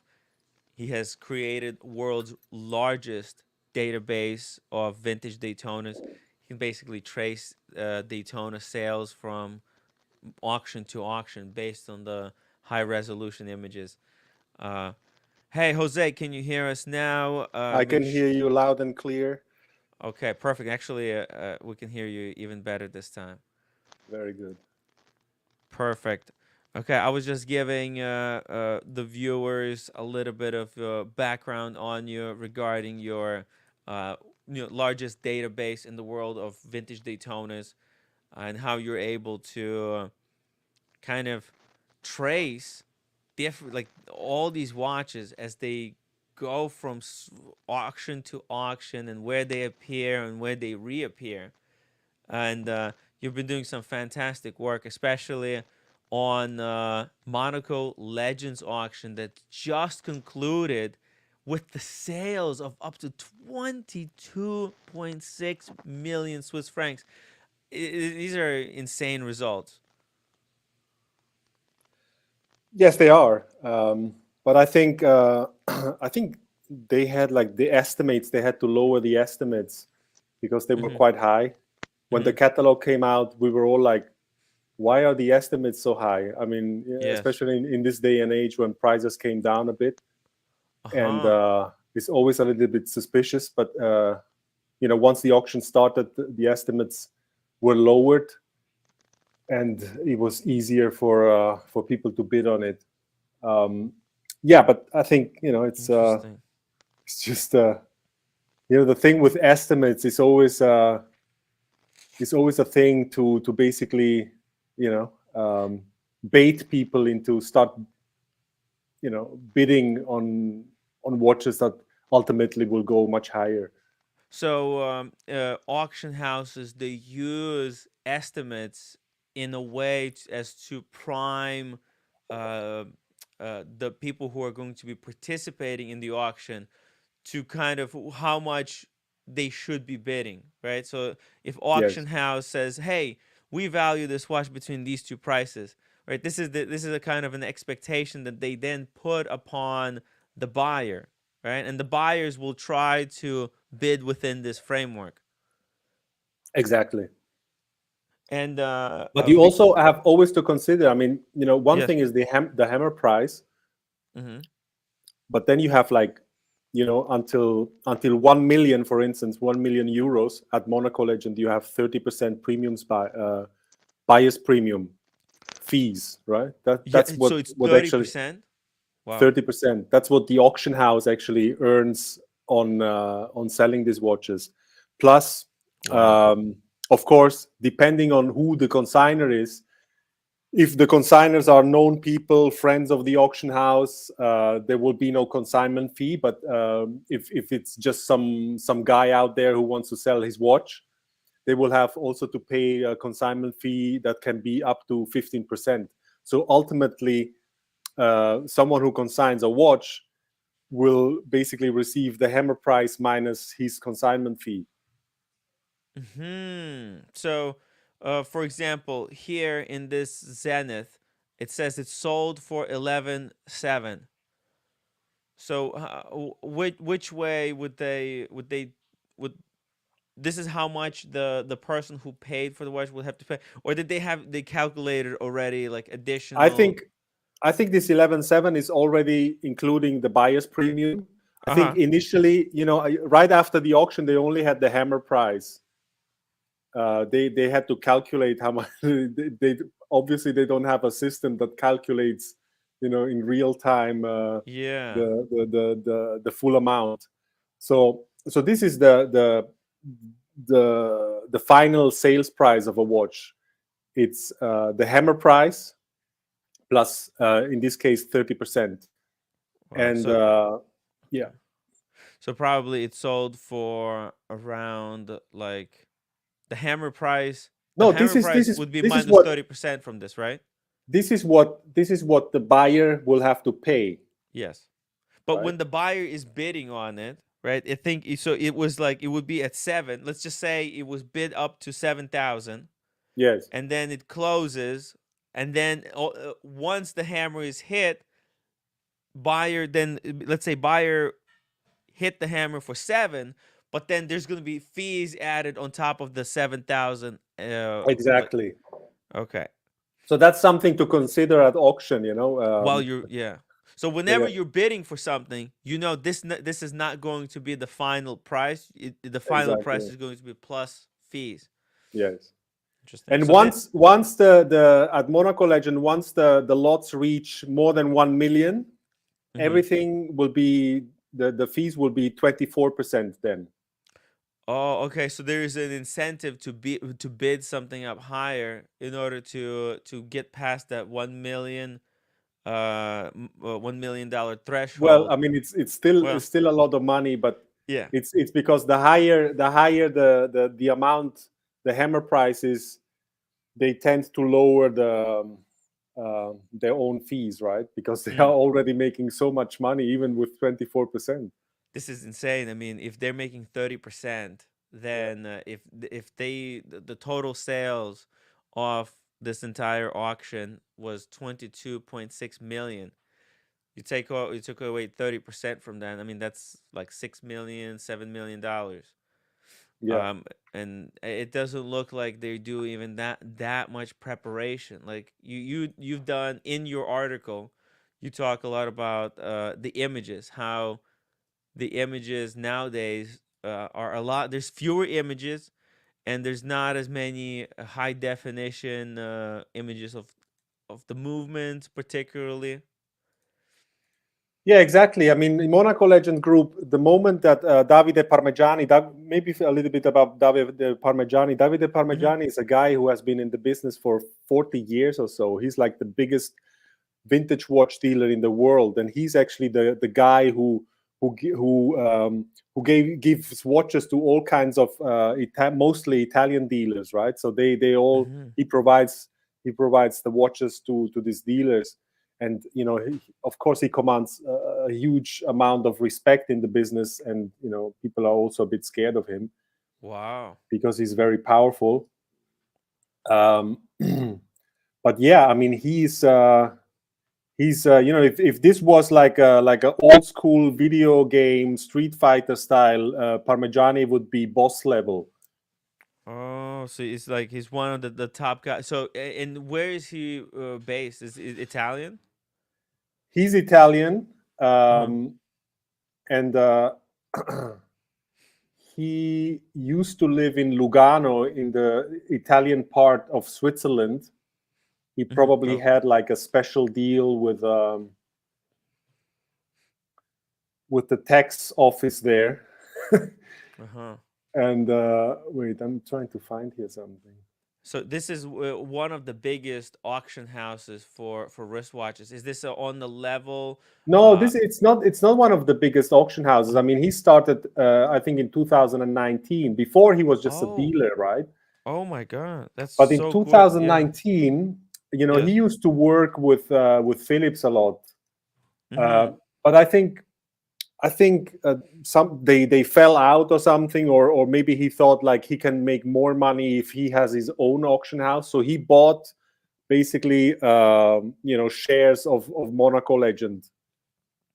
And Monaco Legend is also funny because I called them out in the past a few times because they were actually working together with Antiquorum. So they were selling all kinds of made up Frankenstein watches and some even fake through their cooperation with Antiquorum, which is quite funny. But then Parmigiani took it over, and I was very impressed when this happened, because the first auction I saw that all the lots were so amazingly presented, with all details. Like they took apart the watches, they opened it, they showed the inside of the case bags, the movements, they took away the bracelet, they photographed the engravings between the lugs, like detailed pictures of the dials. So it's really a fantastic presentation, and I think that's how watches ought to be presented in this day and age.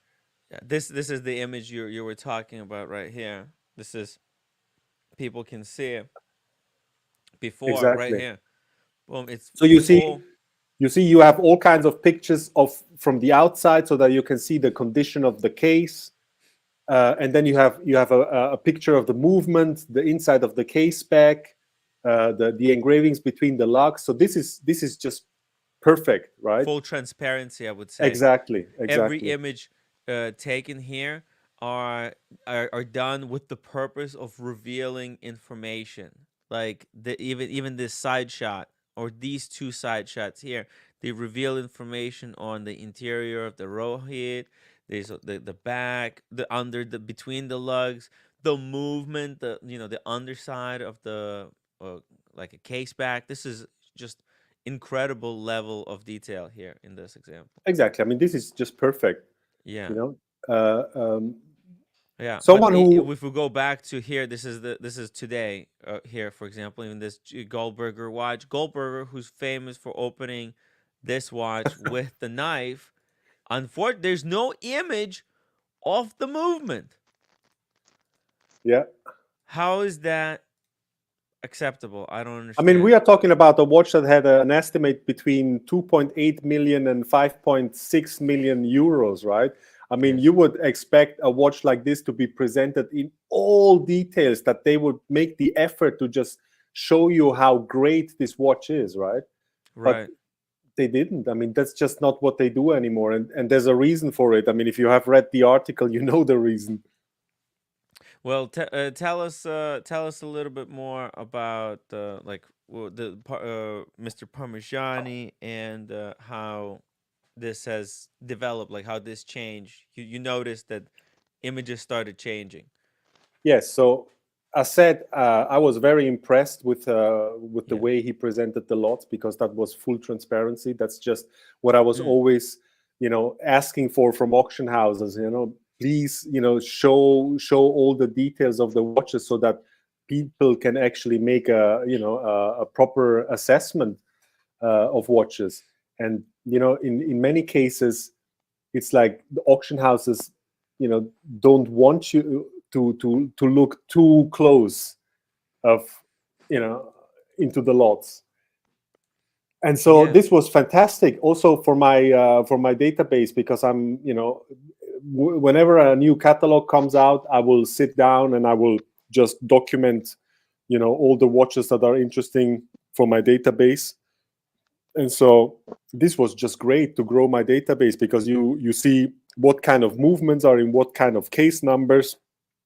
You see in what case number range what kind of typefaces they used for the engravings, and you see also what kind of case back stamps they had in that case number range. So it's just perfect, and one of the purposes of creating a database is not just to have all kinds of watches documented, but also to see Patterns. And especially with Daytonas, because Daytonas have been manipulated since the 1980s, Yeah. So dealers have been playing around with these watches. They have been installing different dials. In some cases, they were just too lazy to just remove a dial, so they would just take the dial and the movement combo together with the hands, everything installed, and they would just swap that combo from one case into another, because maybe the other case was nicer, was more like untouched, not so much polished. And so especially Italian dealers have been playing around with these watches since the 1980s. So it's very difficult to basically assess vintage Daytonas, because there's so much manipulation. But the more watches you have in your database, the more you start seeing patterns, right? So watches, for instance, that have not been circulating in dealer circles for so many years, but watches that have come from reportedly from the original family, you can then see patterns, and the more watches you have that came from the original families, the more you see that outliers are basically made up watches, right? So the reason for this database and for me, like putting so much effort into documenting really everything that I found so far, and it's more than 4,000 watches until now, is to see the patterns, to see how did these watches look when they came out, right? And you can only see it through the lens of the watches that came from the original owners.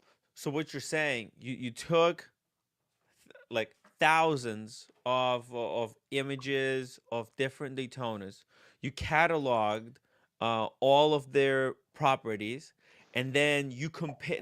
By creating this database, you're able to isolate. You're able to isolate, like, okay, you take one specific reference, and then you look what kind of dials do they have, and you'll have, okay, it would be these particular two dials, but then you'll start seeing outliers that you could tell that they're, because there's so like either few of them, that they're made up watches in a way that dealers put together to create a perfect like perfect vintage watch. Yeah, yeah, exactly. You know, it's basically the old saying, and the exception confirms the rule. So it's fascinating, and you know, I mean, what you can also see is that some watches, for instance, with the same case number, they have been sold many times over the course of time, and you see how they look different each time. So this is also quite fascinating, and it's you know, it's also they sometimes watches change according to what dealers thought was right at a certain point in time. So they thought, oh, in this case number range, I think they should have this type of dial. And then you see that a lot of dealer watches all of a sudden have all this type of dial. But if you look at the watches that came from original owners, they had like a different dial. So this is also fascinating to just observe. And you can only see this if you have this kind of data, you know? Oh my God. It's like there's a vintage trend. Suddenly somebody gets a vintage watch that has a certain kind of patina. Let's say there's a watch that comes and it's one of those what are they, when it's water damaged, what do they call it? Like tropical. Yeah. So it starts a tropical trend, right? And where all of a sudden, because this one collector has a tropical Daytona, Paul Newman, everybody else wants one, and then dealers go out of their way, they manipulate watches in order to create that second, third tropical Daytona. And then you're able to see it in the patterns because you're like, oh, this year, boom, boom, boom, these started selling, and it's like almost there's a hype within vintage watches. Yeah, I can also see like you know, watches that were perfectly in dials that were in great condition, let's say around 2010, and then the tropical trend started, and then all of a sudden the same dial is all of a sudden tropical.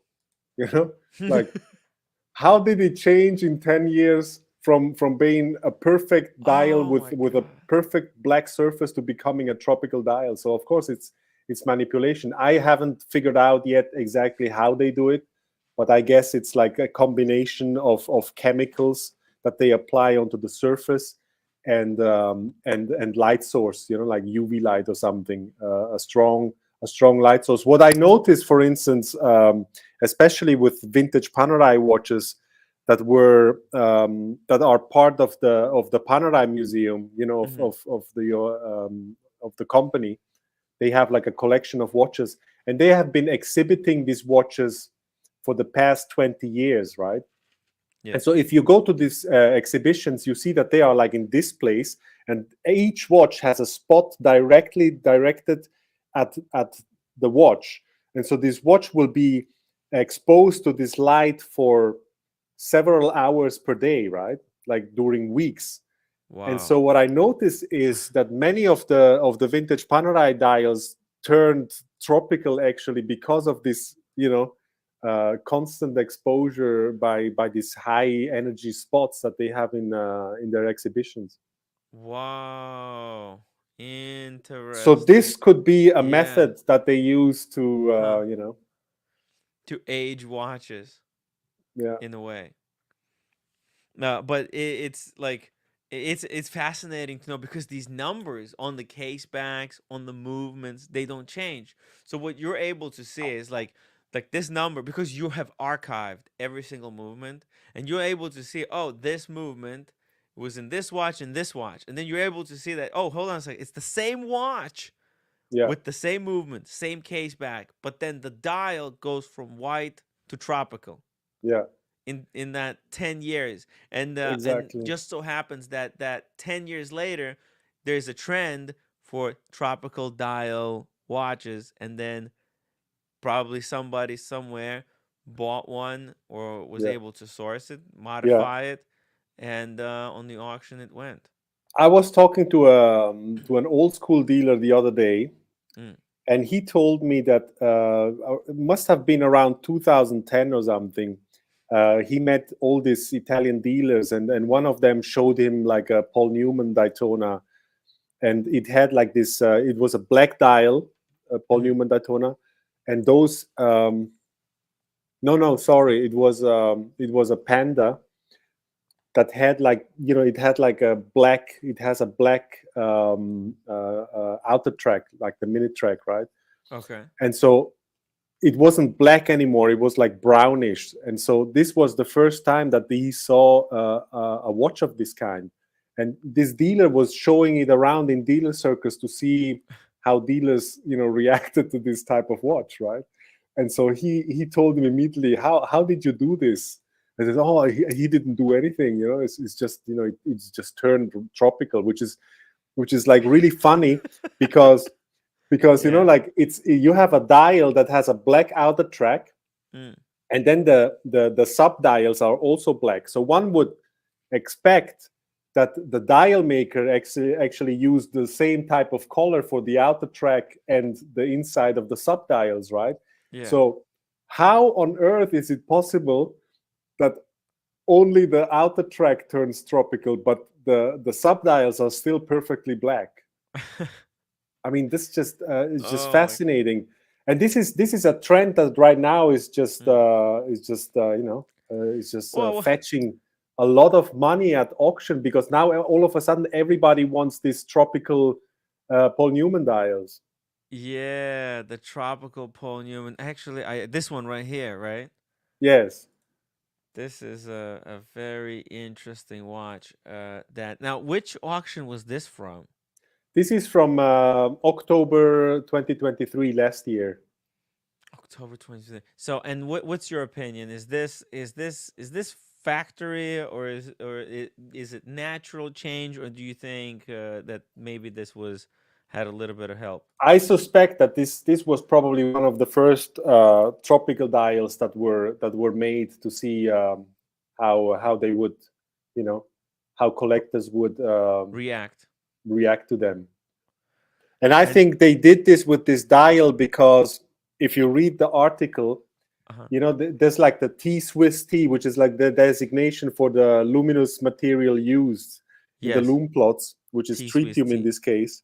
So the T-Swiss T is much wider than actually it should be, right? So, and if you look at the details of the T-Swiss Ts, it almost looks like hand-drawn, It's just a completely different, and it's unseen. Nobody has ever seen a T-Swiss T like this. This is just, it's just. It looks like it's tucked under the dial as well, like it's protruding further down, and because this is the row heat right here, and it's the S's are cut off. We're seeing the reflection here. Actually, I can zoom it in even more. See, these are the reflections, but it's really tucked underneath there. Yeah, because it's also, I think, taller. So I believe that this dial suffered a water damage at some point, and so the outer track. If you look at the picture below, I published an example of how such a water damage looks like. Yes, I have it. Let's see. This one right here. Yeah, exactly. Oh.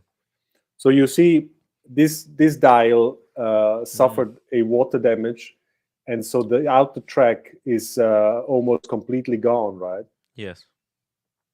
And so I believe that other dial, had the same damage, and then the outer track was reprinted, and whoever reprinted that outer dial, I don't know, maybe they didn't have the skills to reprint the T-Swiss T so that it would look original. So they did something completely different to make this dial appear like a unique dial, Oh, I understand. I get because it. that's my experience. The only excuse. It was so right, because it's fucked. Okay, this is let's just say it how it is.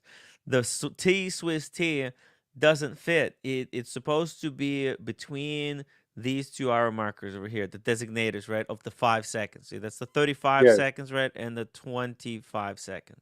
or whatever, with the big markers, and they missed it. They missed the mark. I think they had one shot at this. They had one. It's like one of those dipper things, Yeah, and they it's made with a miscalculated it. tampon.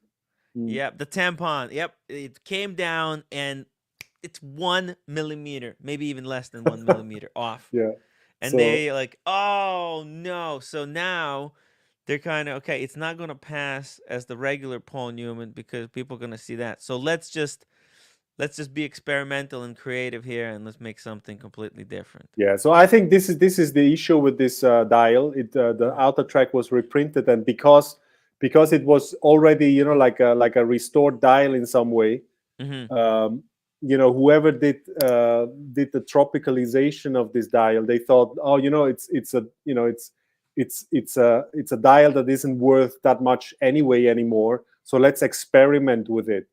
Yes. And I think this was probably one of the first experiments to tropicalize a Paul Newman dial like this. This is incredible. So the funny thing is, you know, I've been following this watch for a few years now because I saw it the first time on Instagram, and then you could already see the T Swiss T was so wide, and I was like, what? And but it wasn't a high quality picture, but I immediately saw that the T Swiss T was not okay for this type of dials, right? And so I've always been waiting for better pictures to actually, you know, be able to assess this dial in a better way. Yes. And so when this watch came up for auction last year in October, I reached out to Parmigiani and said, hey, I think this dial is not good. And then he told me the story of this watch, that it was actually him who bought it from a New York dealer in 2010, and that at the time there was no tropical craze yet, you know. So this he made it look like at the time when he bought this watch, nobody was interested in this type of dials, which is, in my opinion, nonsense. Yeah. But he also, you know, regarding the T Swiss T, he told me, oh, you know, he has seen many of these dials with this type of T Swiss T, which is a lie, you know, Right. because there's not a There's single only one, you know. I mean, all dials of this type that are out there are documented in my database. Maybe there's like one or two in private collections that I haven't documented yet, but you know, that's, you know, negligible. So the thing is, the bulk of dials that are out there, none has this T Swiss T, and it also makes absolutely no sense. Especially because there is another small problem with this dial that you found, and it is a very revealing problem here at the 3 o'clock. And I even have hard time understanding it, but it looks like yeah, I try to make it foolproof with this, yeah. you know, like putting it side by side and really like pointing out Yes. the details I'm describing in the text. Yeah. And from basically, what yes, what you see here is, if you look at the loom plot itself, yep, you can see that the loom plot has taken up in certain areas a color that is like almost identical to the tropical area next to it, like a sponge. Yeah, exactly. Wow, almost like somebody was going with a brush over here at the 3 o'clock with a tiny little brush, and they accidentally touched the loom plot, and then the color was soaked up, and it went under the hour marker. I think it went onto the hour marker. It created a big mess around the applied hour marker, and then they used white color to cover it up around. You know, so you can see below. You know, there's like the one of the minute track lines, the dashes. Right here at you the can 17. see it's not well defined, right? Because there's like some brown color touching it. Yes. Can you see it? Here, I can even zoom in even more over there at the 7 where the number 17 is pointing. It's got the same color that's here on the Exactly. dial. It's the same tropical color. So something happened there. And I believe what happened is that the color went everywhere, and then they covered it up with white color. But it's a then very good matching white color. Yeah. Yeah, yeah.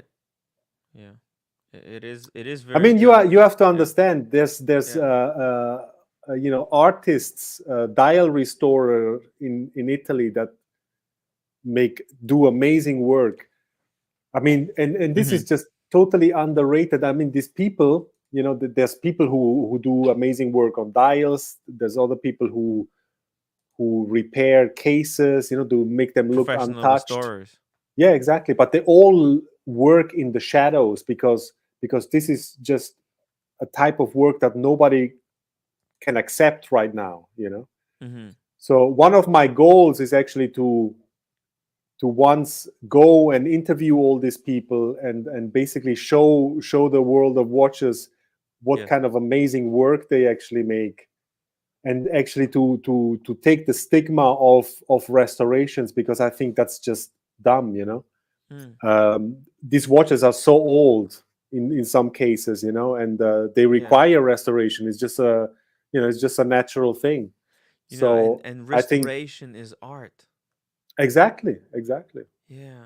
I mean, not this dial especially is not very artful, for obvious This reasons. is yes. This is not. This is a manipulation Yeah. and desecration in the way. If this is faked, if this dial was faked, as evidence seemed to suggest, then in a way it's a desecration. And a professional restorer should restore this dial. It shouldn't be frowned upon that someone, a professional, someone with the passion to bringing watches to their authentic original condition, would do a work of restoration. Like a lot of these Paul Newman Daytonas, like they'll lose lume, and I really like. For example, here we could look here and look at this. Okay, there's a lot of it's good. It's a pretty good dial here, but the water damage really does screw up a lot of this. And if someone was, skilled at restoring it, why not take off the rust look from the dial, right? Repaint the red and bring it back into a functional condition. Would that be so wrong? But currently it is frowned upon, correct? Well, I mean, if you restore this dial and then you basically disclose the restoration, right now, with the current mindset, collectors wouldn't accept it.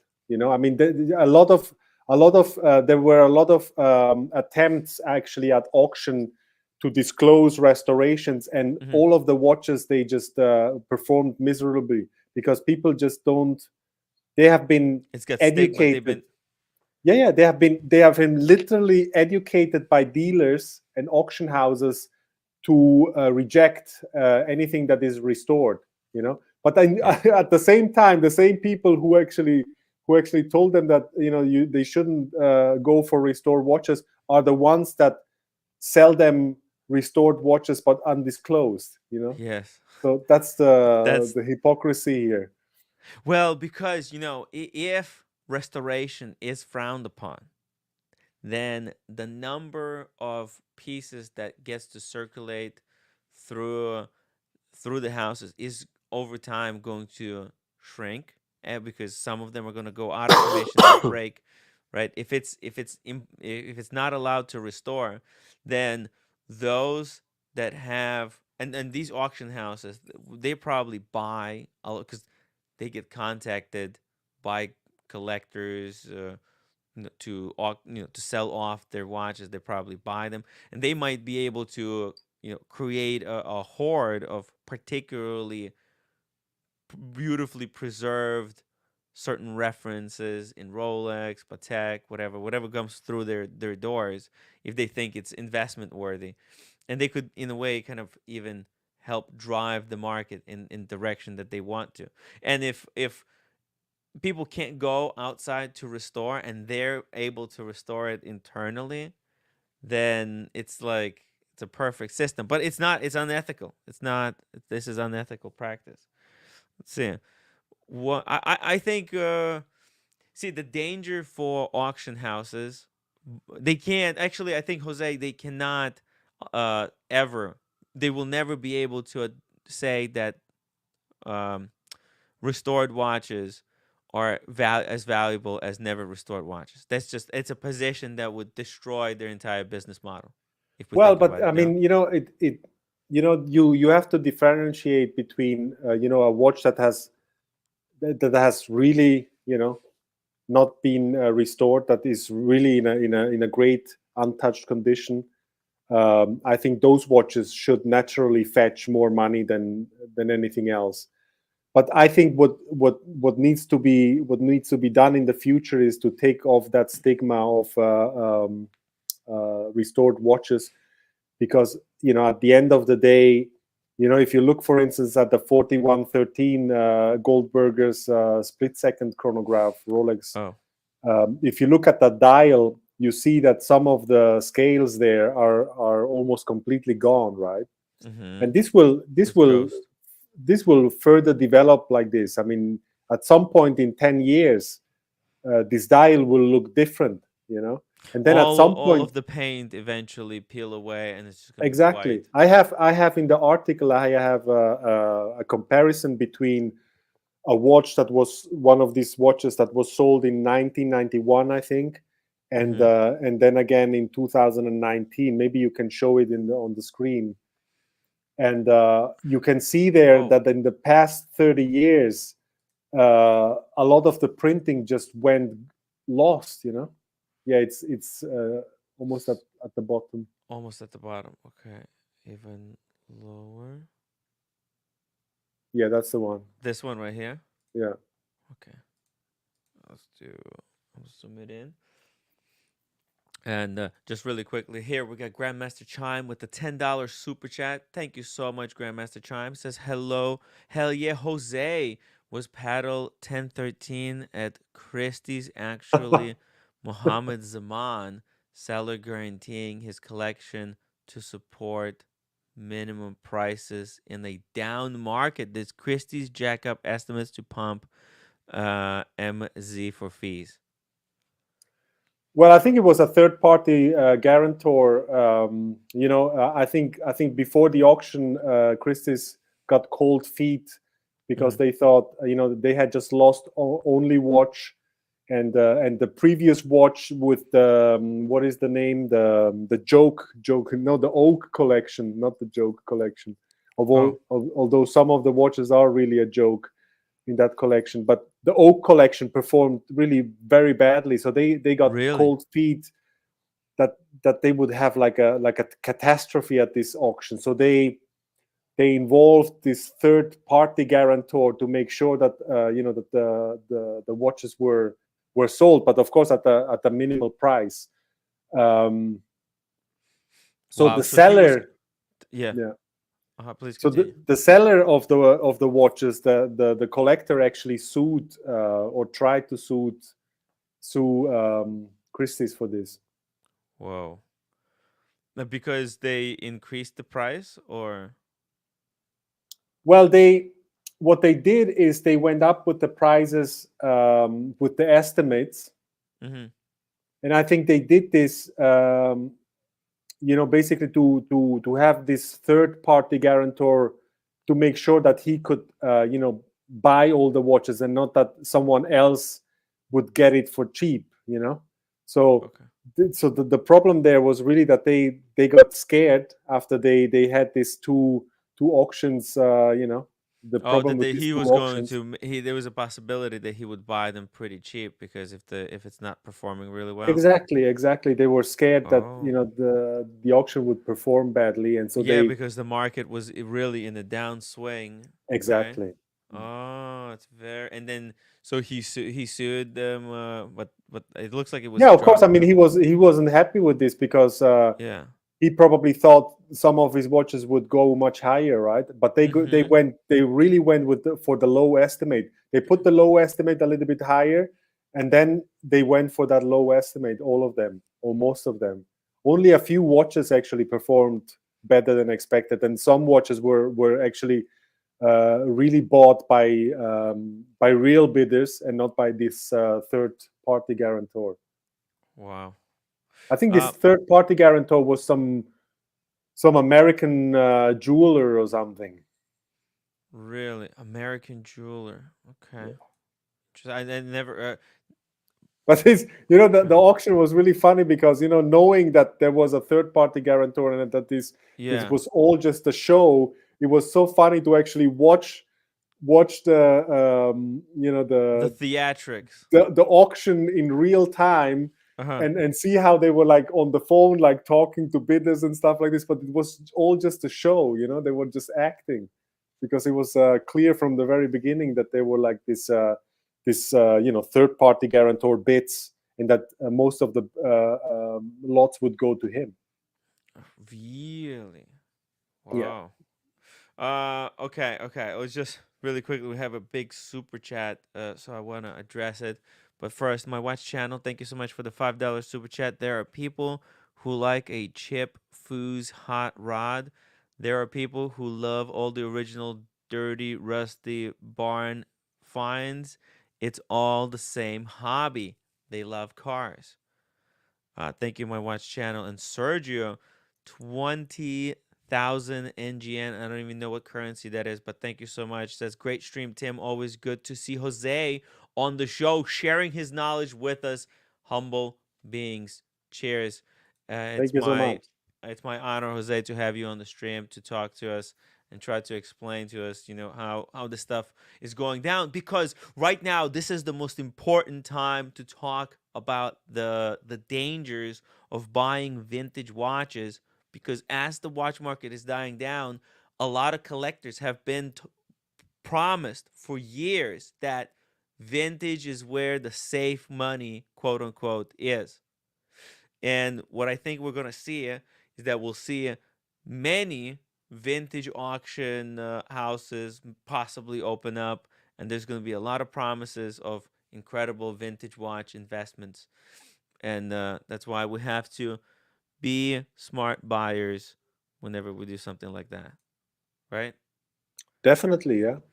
Yeah, that's why. I mean, you know, the thing with vintage watches is that you need to do your homework. I mean, if you are you know, fascinated by vintage watches and want to create your own collection, you know, you will have to study. You know, you will have to study. You will have to go on forums and read through the old, you know, threads where they discuss these watches.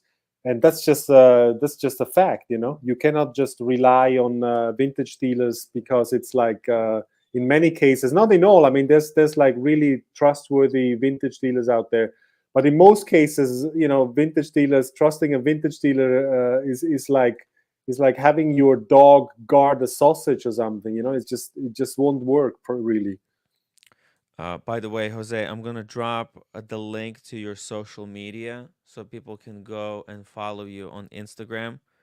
That's where you keep people updated on your latest stories. And Thank you. Perezcope, that's the name of your website where you publish your articles. Yes. And if people want to get in touch with you, they could do that through Instagram, right? That's the preferable method. Yes, I think so. Okay. Yeah. Cool. Yeah, just making sure that, you know, if people who are watching, who are interested in your work and want to support you, that they could, you know, follow your socials and follow what the great work that you're doing for the watch collectors, because you know, building up this database has allowed you to track watches and see how they're being manipulated to fit certain trends, and we might start seeing these trends play out here, like with this this John Goldberger's watch. So can we maybe get back to this watch, and you can tell us a little bit more of what you find to be just maybe questionable? What's your take on this? Because you spent a lot of time focused on this. This watch was, right, the biggest sale of a wristwatch on the auction, correct? I think that. Yes. It sold for what, $3 million? I think 3.25 million euros, which would be around $3.5 million, around that. $3.5 million for a wristwatch. That's an ungodly sum. You know, that is for a wristwatch. $3 million. Guys, I hope you understand. People who are watching, try to please just understand with us. Jose, this is insane amount of money. How did someone pay $3 million for it? What were they thinking?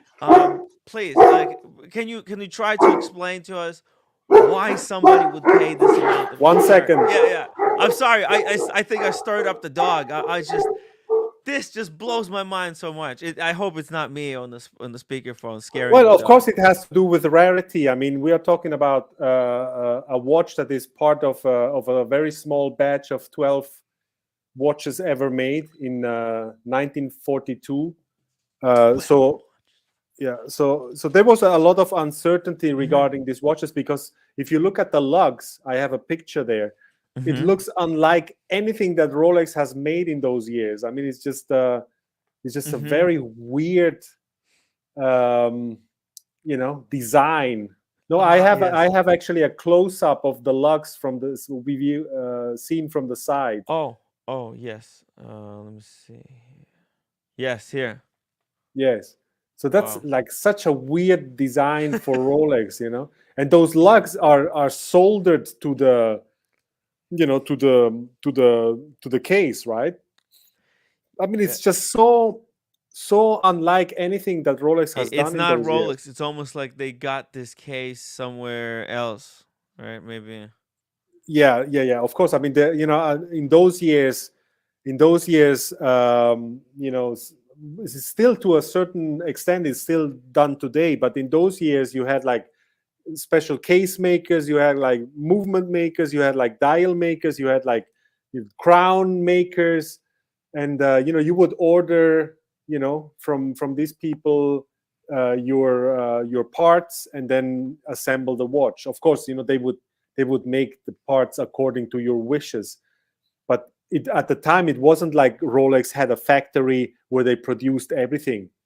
They basically had a factory where they made movements, but it was also like together with Egler. So basically, Egler was the one that founded the movement factory, and then Rolex basically bought shares of the company, and then they became the Rolex Egler watch factory. And so they made movements there.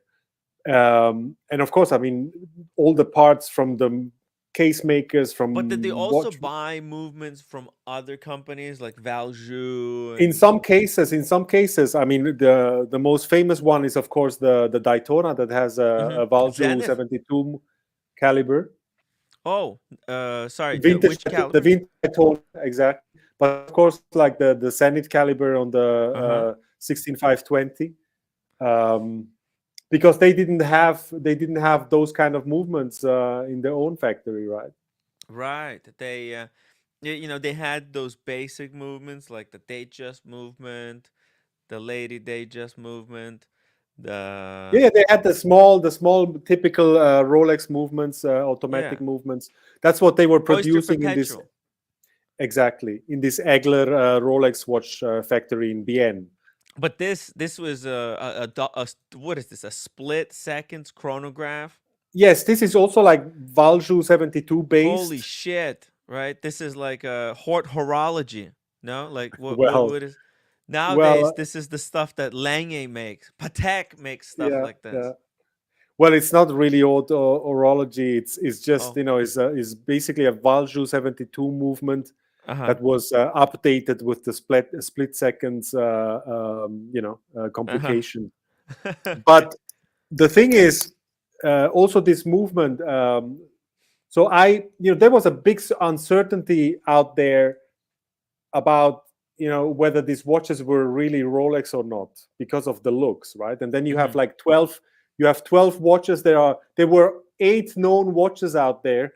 And I have actually 9 in my database, which I compiled for the article. I made this overview where you can see all of them. Yes. But people believe there were only 8 but there are actually 9. And so if you look at the dials of those 9 watches, they all look different. Either, you know, the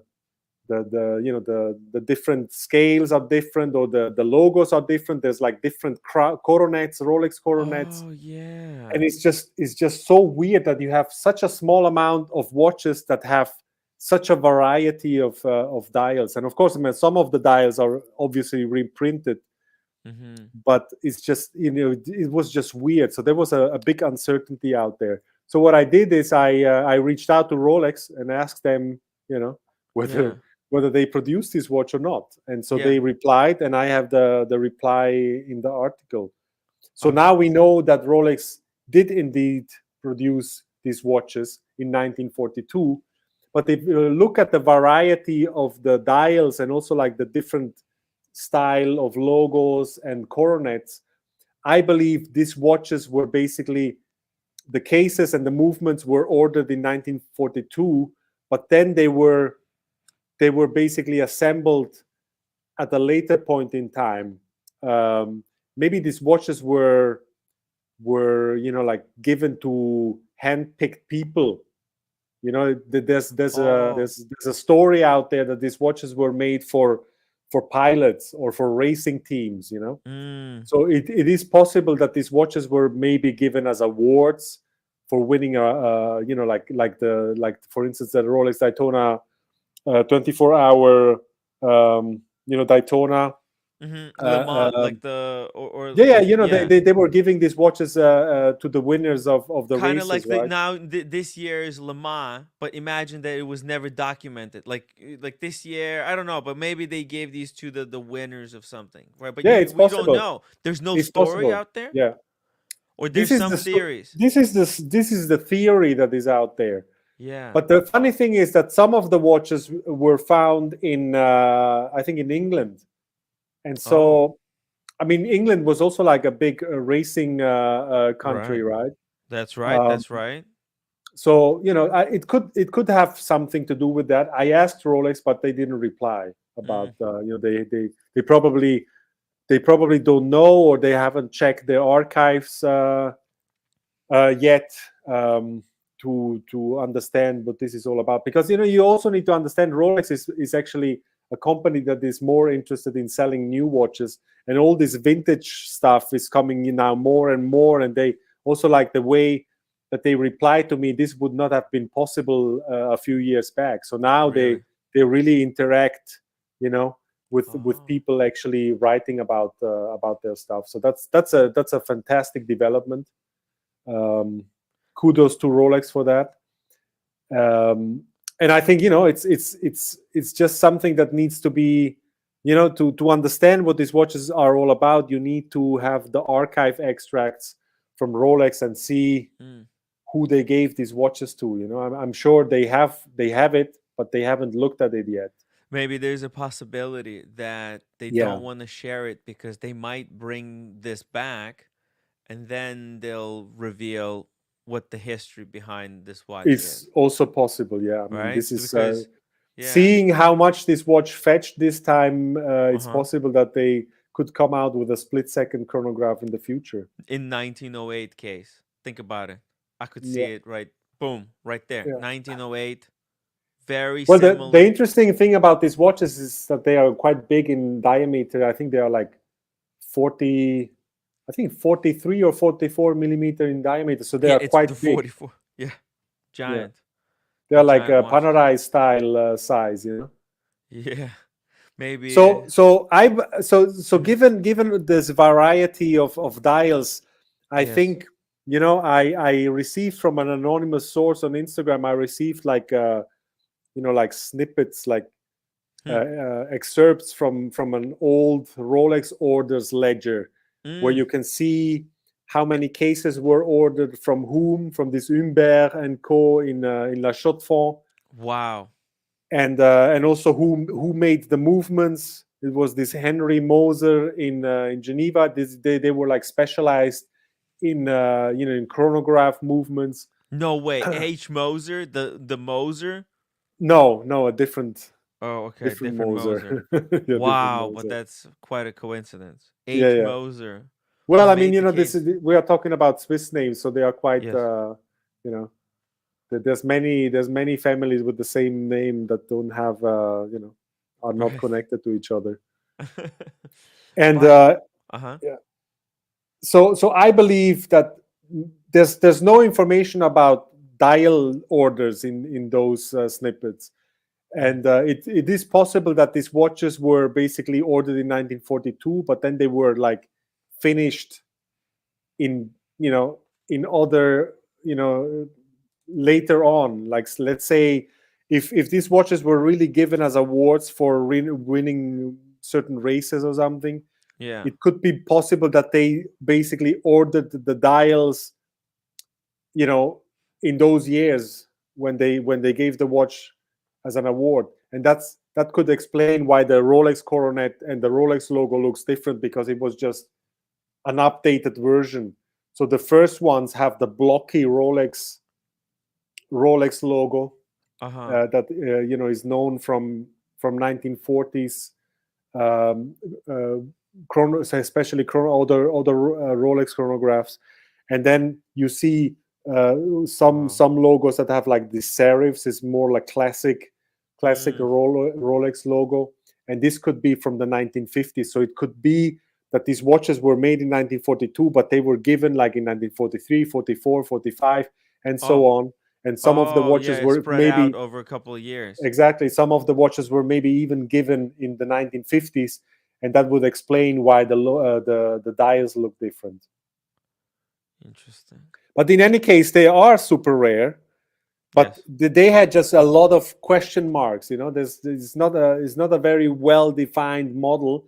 We now have, luckily, confirmation from Rolex that they did indeed produce this watch, which is great. Incredible. And I think for now we have to take it from there. I mean, the research really never ends. This is incredible, and it is incredible to see one. Say, I wonder who bought it from Mr. Goldberger. From what I heard, the watch went to China. So China. I don't know who. Interesting, China. But maybe not surprising. It is. This is one of those crazy investment, I guess, watches, if it is indeed. And I think, now that it's being sold, right, and with the Rolex even confirming that it is real, that they did manufacture it, it does give it a certain air of like legitimacy. Yeah. I think yeah. I mean, given the rarity, I think it's. I mean, of course, it's a lot of money, but you need to look at it from a different perspective. What is someone really, ready to pay for something like this? And obviously, people are, crazy for these very rare watches.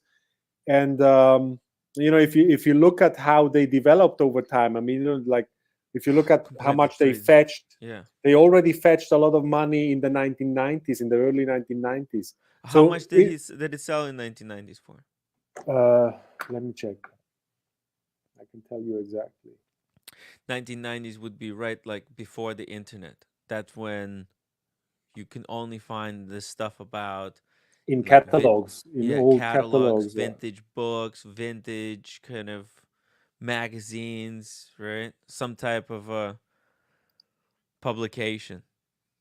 And now Goldberger, do you know like where does he come from? Because he even written a book about it. He's known for writing a lot of these vintage books. So how did he come into? Well, people always say that Goldberger writes book. Actually, most of his books are just mere picture books. I mean, there's just some, how do you call the text underneath pictures?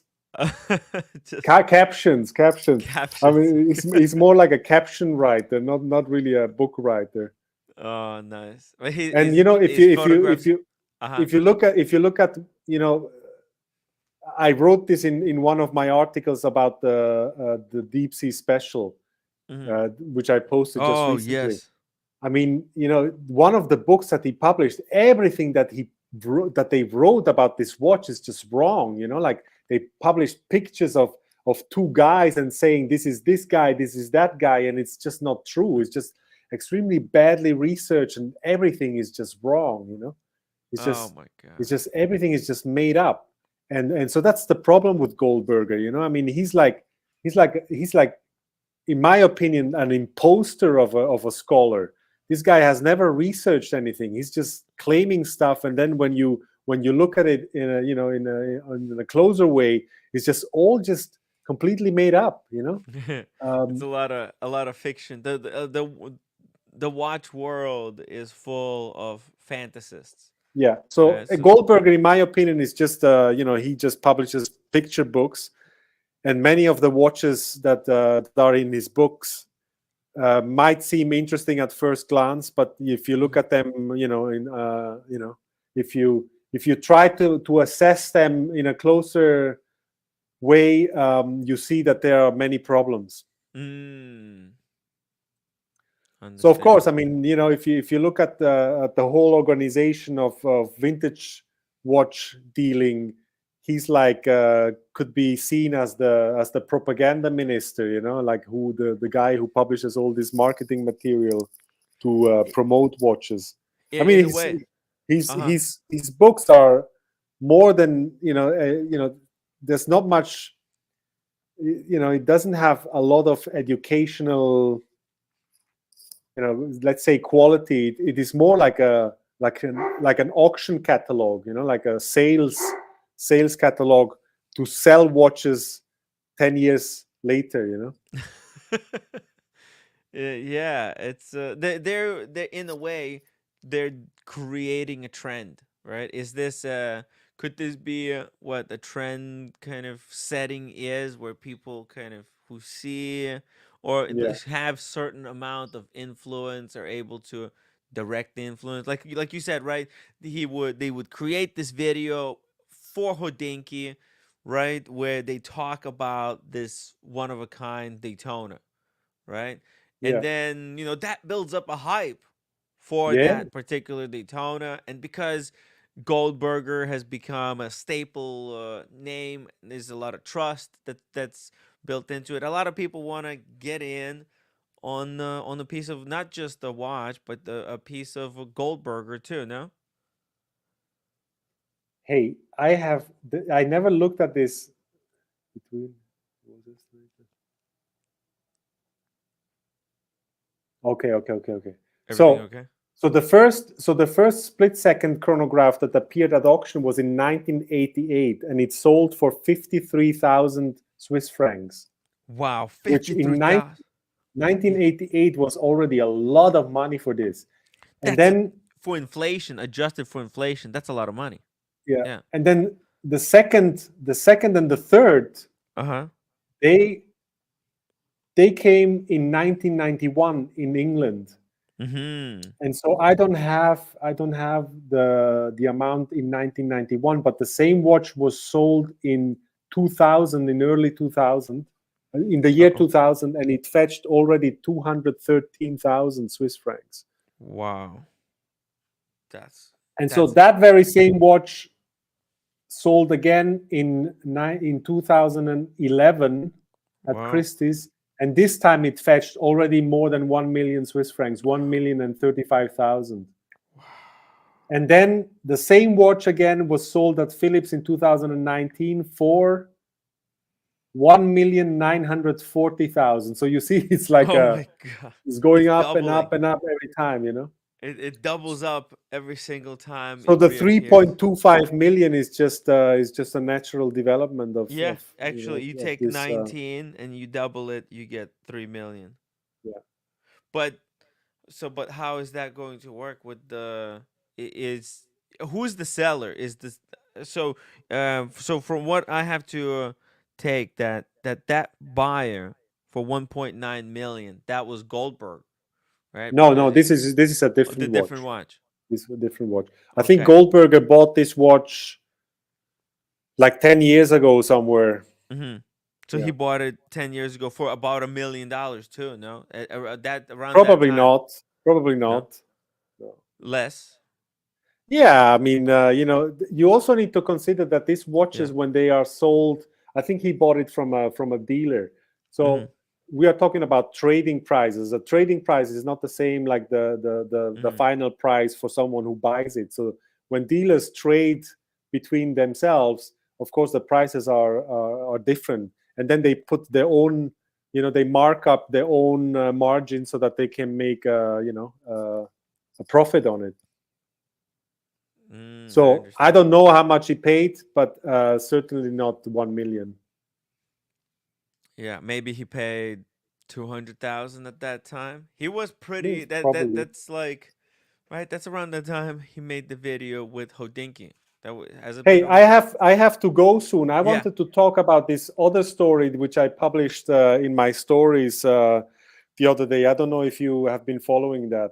So there's this also Monaco Legend Group is also involved. So there is this one watch is like a lady's bracelet watch from the 1970s. It's a Patek Philippe with turquoise stones on it, and it's like those like how to call it, those funky 70s, like bracelet watches. Okay. And so the interesting thing about this story is that she bought this watch from a dealer in Manhattan. I think the watch, the dealer's name is Armando Martinez, and his shop is named Manhattan Watch Company or something. Oh yeah, I know Manhattan Watch Company. Okay, so she bought this watch from this guy.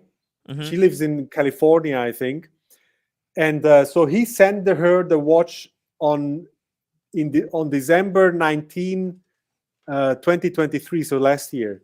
Okay. And so she receives the watch, and it's an empty envelope, right?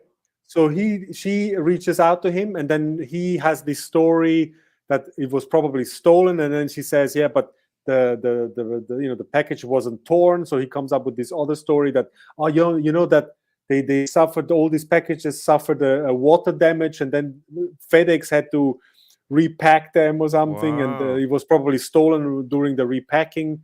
And so in any case, she received a refund. But now in this recent Monaco Legend auction, the very same watch was sold for like 53,000 euros. Oh my God. Yeah. And so she starts talking about how is it even possible that this watch that is reported stolen, because the dealer, this Armando Martinez, told her that he reported the watch as stolen, and he opened up the case with FedEx and reached out to the police, made a police report and everything. And at the end, he didn't do anything. So what happened is he probably, after he agreed to sell the watch to her, received a better offer, possibly from Monaco Legend Auctions, because what is also interesting, 4 days after he sent the watch to her, the empty envelope, this Armando Martinez was seen with the son of Parmigiani, Andrea Parmigiani, in New York. Oh my God. So, and all of a sudden this watch ends up at auction. So what I believe what happened is that he received a better offer after he had already agreed to sell her the watch. And so he came up with this, instead of telling her something, I mean, it makes you look bad, if you agree, insurance can cover it, and then nobody finds out. No, but it wasn't about covering it by the insurance. He just wanted to lie to her because he just didn't have the balls to tell her, hey, I'm not going to sell the watch to you because I received a better offer. Yeah. But of course, that's something you don't do, because if you agree to sell something, you cannot, because this is really bad for your reputation, right? So he came up with this story, that the watch had been stolen. Oh my God. So of course, I mean, it's logic to think that he probably showed the watch around, and that someone, after he already agreed to sell the watch to her, someone told him, hey, this watch is actually worth a lot of money, and maybe it was Monaco Legend Auctions. And so they met, they were seen together, and he possibly took the watch from him and brought it to Monaco, and then they put it at auction. Unbelievable. Do you remember what was the lot number for it? No, but it was a Patek Philippe, like it's a lady's watch. Yeah, It's a it's like a bracelet gold watch, like watch. with some Oh, this one right here. Yeah, Right? exactly. Yeah. Oh my god. And this is a unique piece, And I Yeah. compared it. I compared this picture with the picture that she receives from Armando Martinez, and it Yeah. has like on the left hand side where the turquoise thing is. If you zoom Yeah, in, right here. there's like a foreign body in there. Like it looks like some It's a piece, dead like a skin or rock. something, Oh, I thought it was a little rock, a piece of or sand. a little rock or sand. It could be dead skin, whatever it is. But you can see it there, and you can see it in the picture that she received from him. So it's the same watch, right? So what a shady thing, man, and what a bad actor. I mean, this is gonna be heavy on his reputation, man. I mean, and it went for a lot of money. Oh Yeah, my I mean, God. imagine he didn't probably Yes. know what this watch was worth, and Yeah. possibly he sold it to her. I don't know what the selling price is. I will ask her because Who I bought plan. this? This is totally the. Do you know is she public or private? She's I can tell her. I can Is tell it you old watch lady? No. This is totally old watch lady. Okay. On Instagram, old watch lady. This is totally hard type watch. I thought maybe it would be. No, but her she's from someone else. her handle is Crazy Kirby Crazy H. Kirby. Yeah, Crazy Kirby H at the end. Let's see. Is all one word. Crazy Kirby. Curvy or Kirby? Kirby with B.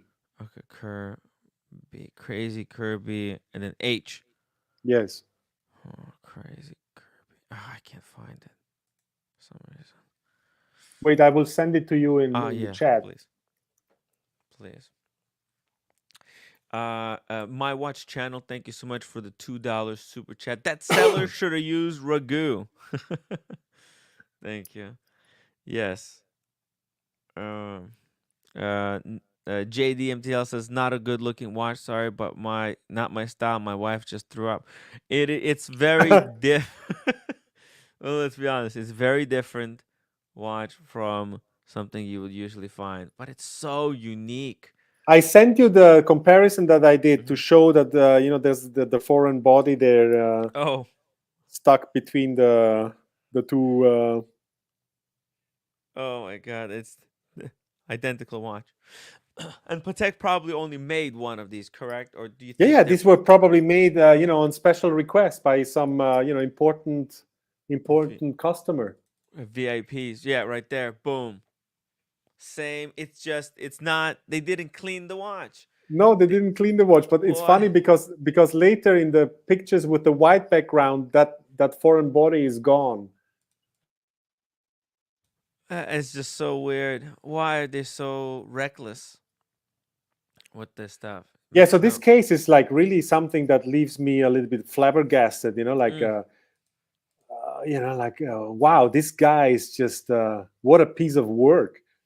And this will be just so bad. I mean, I plan to write an article about this because it's just such a fascinating story. I mean, so how can blatant, how can you send someone an empty envelope and then claim that it has been stolen while FedEx was repacking the thing because it got wet or something? I mean, it's just what a story, man. Oh my God, this is not a good look, Jose. This is not a good look.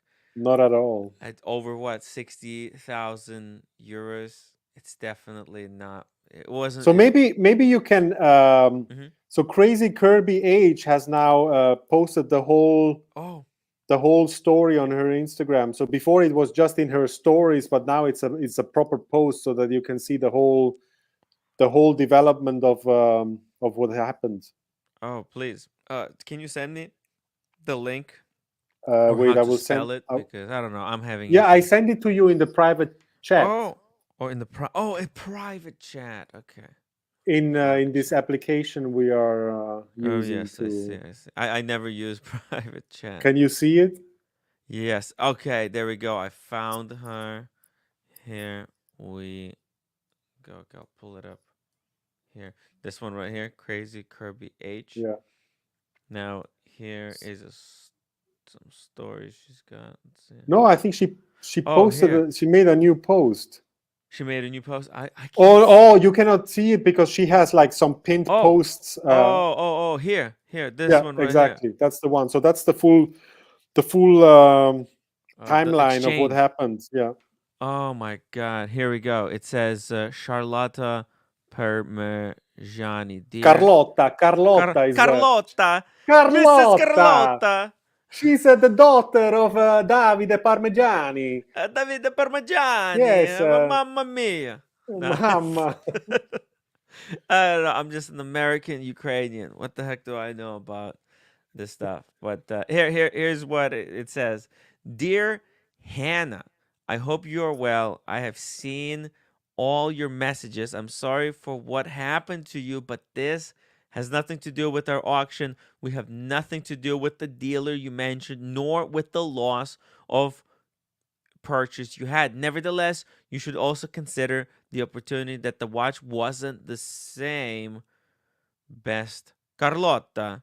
Oh, okay. They're saying that maybe it's not the same watch. It's just a different. Yeah, the usual excuses, you know. Right. Very interesting. And it says they have nothing to do with the dealer, but they've been seen with the dealer in the same kind of location. Now, how's this work? Oh, I just clicked next. At Manhattan Watch Company at 1518 were spotted together. Oh yeah, on 12/23/2023 in New York. Armando told me we knew the MLG house owner. Carlotta wrist. It's the same watch. I suggest you check out the Perezcope story on this watch. I am no fool. At DAX 2499. This is not cool. DAX 2499 is Davide Parmigiani. Whoa. Yeah. Hey, possibly, I will have to go now. Yeah. But yeah, I think look at this with your viewers. I think this is really a very interesting story, and you see the depth of shadiness of certain dealers here is just amazing. Yeah, this is unbelievable. Jose, thank you so much for coming on the stream here with us. Bravissimo. Yes. Bravissimo. Bravissimo. Bravissimo. Bravissimo. Bravissimo, Jose. Bravissimo. Who is this? Grazie per essere venuti oggi. Ma figurati. Bravissimo. Are you talking to me from Venice? No. L'Inghilterra, a Londra. Ah, sei a Londra, molto bene. It's funny. Bravissimo. I speak like I speak. Actually, I'm learning to speak Malay here in Malaysia. So this would be like the seventh language that I speak. And it's funny because I never used languages, you know, for my business somehow. But you know, whenever I go to international, you know, like watch events, it's funny because I basically understand everybody from Germany, from England, from France, from Italy. So it's kind of a weird thing. Well, you're obviously the best. You know, I listen to you. I sit here, and it's bring tears to my eyes. It's like listening to the God. You know. Oh, you are too kind. You're too kind. No. You have to be number one. I'm sorry. I've been doing this for a long time, and I don't want to show my picture because I'm crying. You know. No, it's absolutely beautiful. Everything. Yeah. You're too kind, man. Thank you so much. It's so beautiful. Thank you. Keep doing what you're doing, and anytime I'll try to reach out to you every time I see some update, and keep my viewers updated on all the stuff that you put out. Okay. All right. Thank you so much. Thank you, brother. Take care. Have a good evening. Bye-bye. Thank you. Bye. And we'll keep looking at this stuff. This is mind blowing. This is, guys, this is truly mind blowing stuff here that's happened. Private gentleman. I mean, wow. What can you Are you say? shocked or you're not surprised? What can you say? What can you say?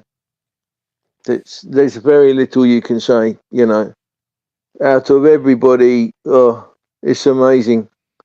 I It's have tears run. I have tears running down my face just listening to him.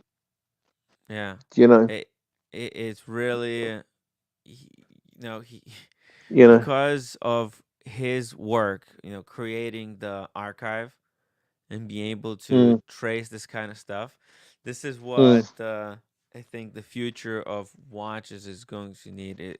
It's going to need have certain like a fingerprint to mm. make sure that it doesn't, or how it changes over time. Like how do you identify?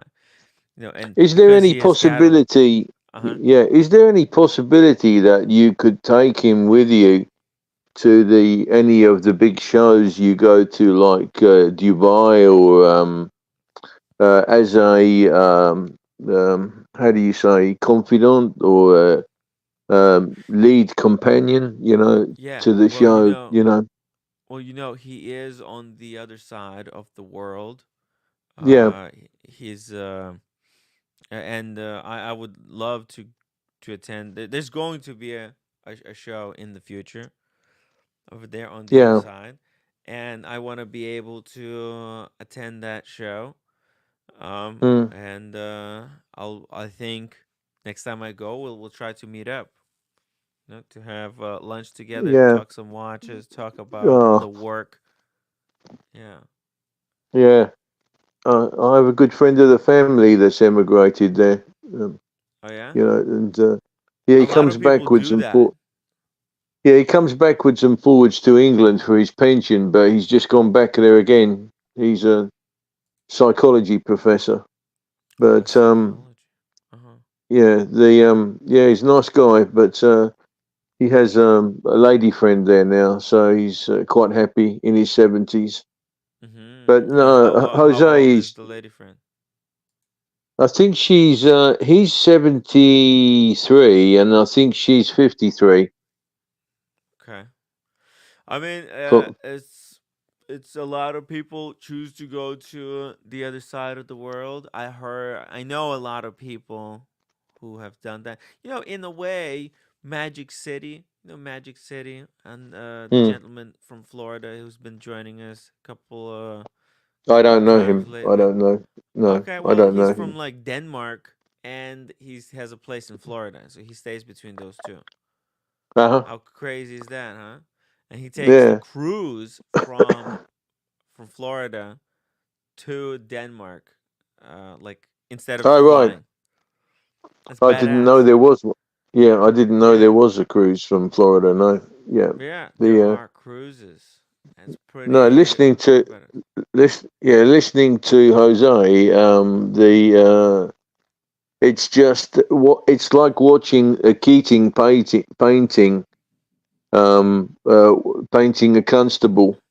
You know, Mm-hmm. and who was a great artist in his own right in the 80s, who Mm-hmm. did reproduction work, and listening to these absolutely amazing historical, accounts. Yes. It's just absolutely blows me away. I learned so much in sort of 50 minutes you were talking to him. It's an Mm-hmm. education. It's baptism of fire. You know. Yeah.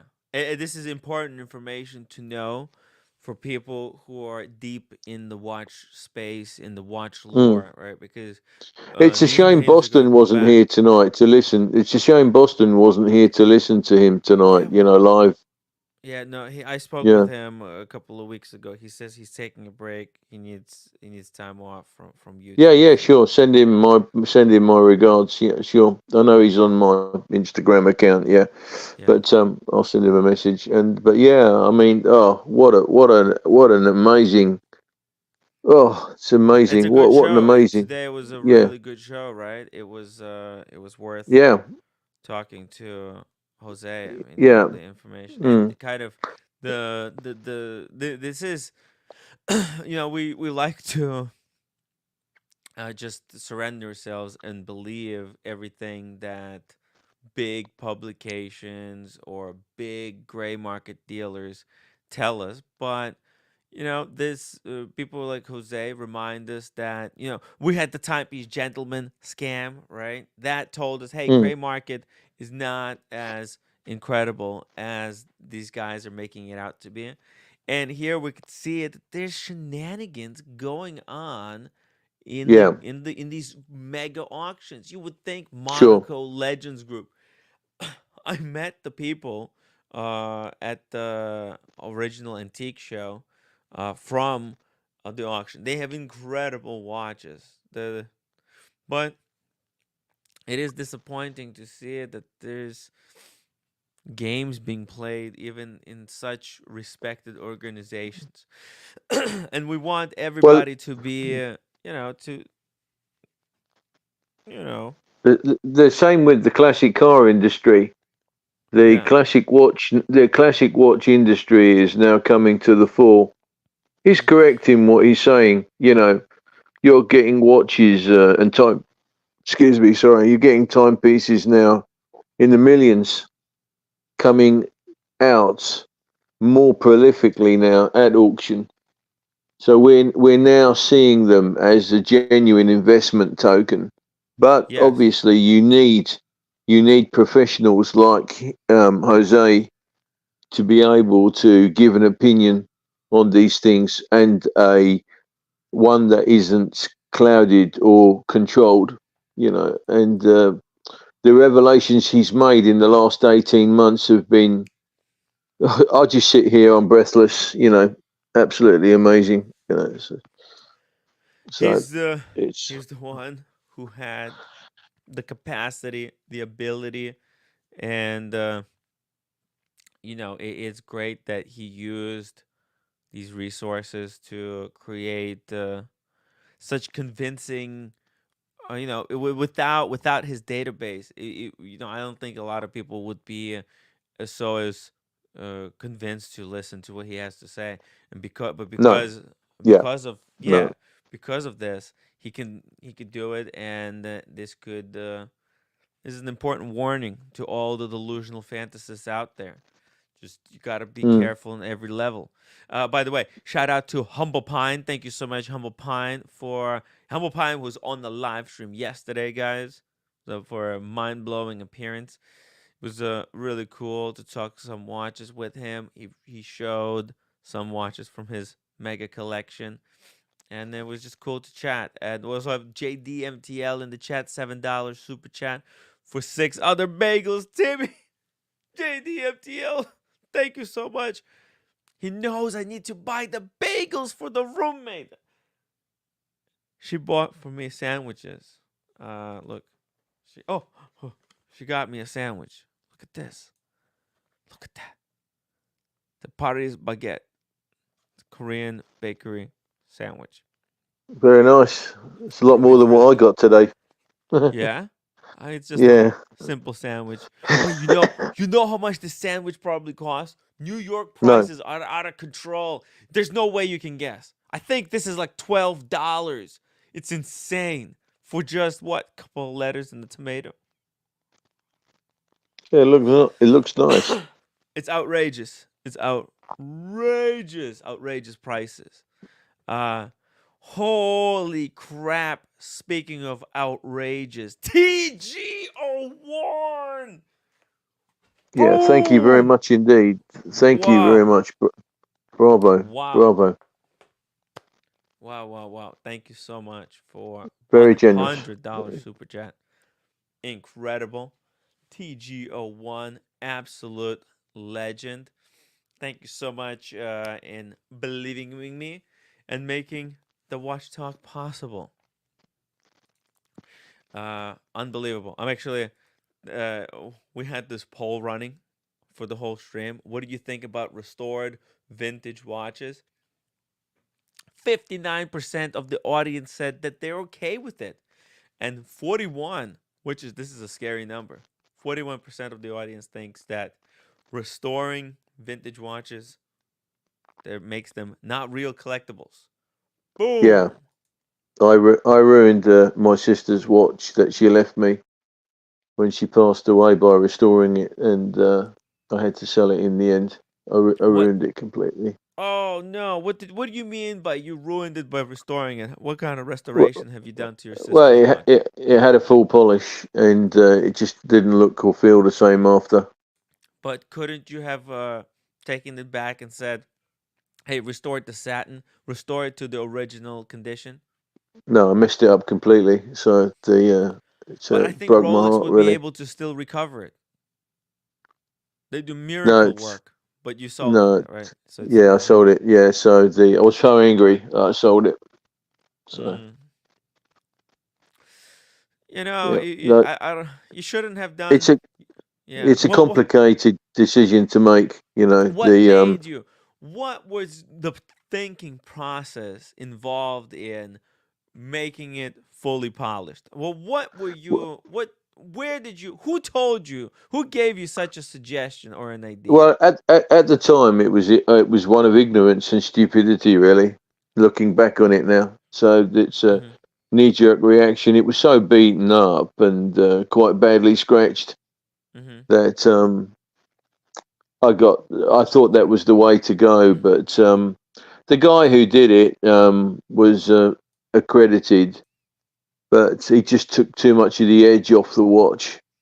So I'm in the camp of the non-restore watches now. So yeah, it's a big mistake. So Oh, it's a terrible mistake. Father Artifact in the chat. Hey, Tim, just back in the country. Hope you're well, enjoying the streams from the Watches and Wonders. Thank you so much, Father Artifact. Thank you so much for making it possible for me to have brought you those streams. It was so much fun. The Watches and Wonders was completely off the rails. The most fun I have ever had in my life. Man, with the red shovel, freaking smoking cigars with Oshin at the fucking Leopard Lounge. What the heck kind of situation is that? You know, it was like we did not belong there. You know what I mean? We did not belong at that bar. We were with cool people. There's actually cool people next to us.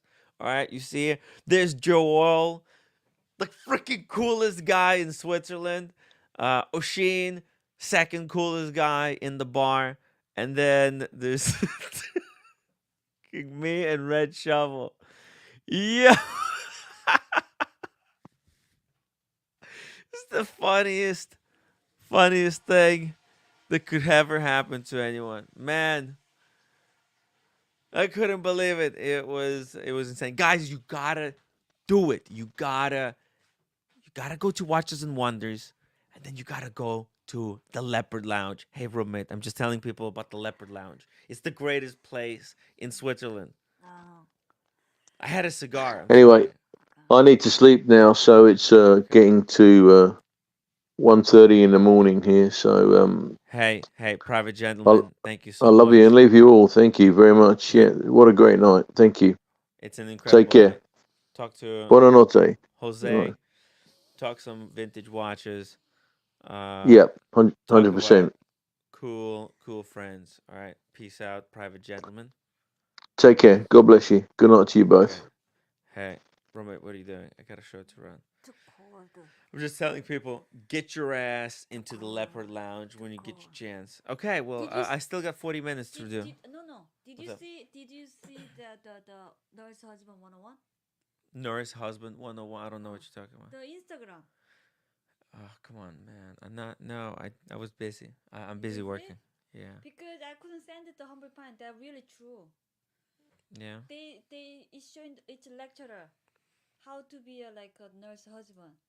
was supposed to do as a nurse husband. What you're supposed to do as a nurse husband? Yeah, Instagram. Okay, I'll pull it up. Okay, this the roommate wants me to play. Yeah, because Humble Pond doesn't have Instagram, so I couldn't send it to. Okay, just give me a second. You could have texted it to him. Nurse Oh. husband. Where? Okay, here. Which one? The top one. This No, one? No, more up. More up. Yeah, more up. Which one? This one. This one? Yeah. Okay. Just a second. Just a second here, guys. We're gonna play. Then the Hold on. Hold on. why? I just Nurse wait.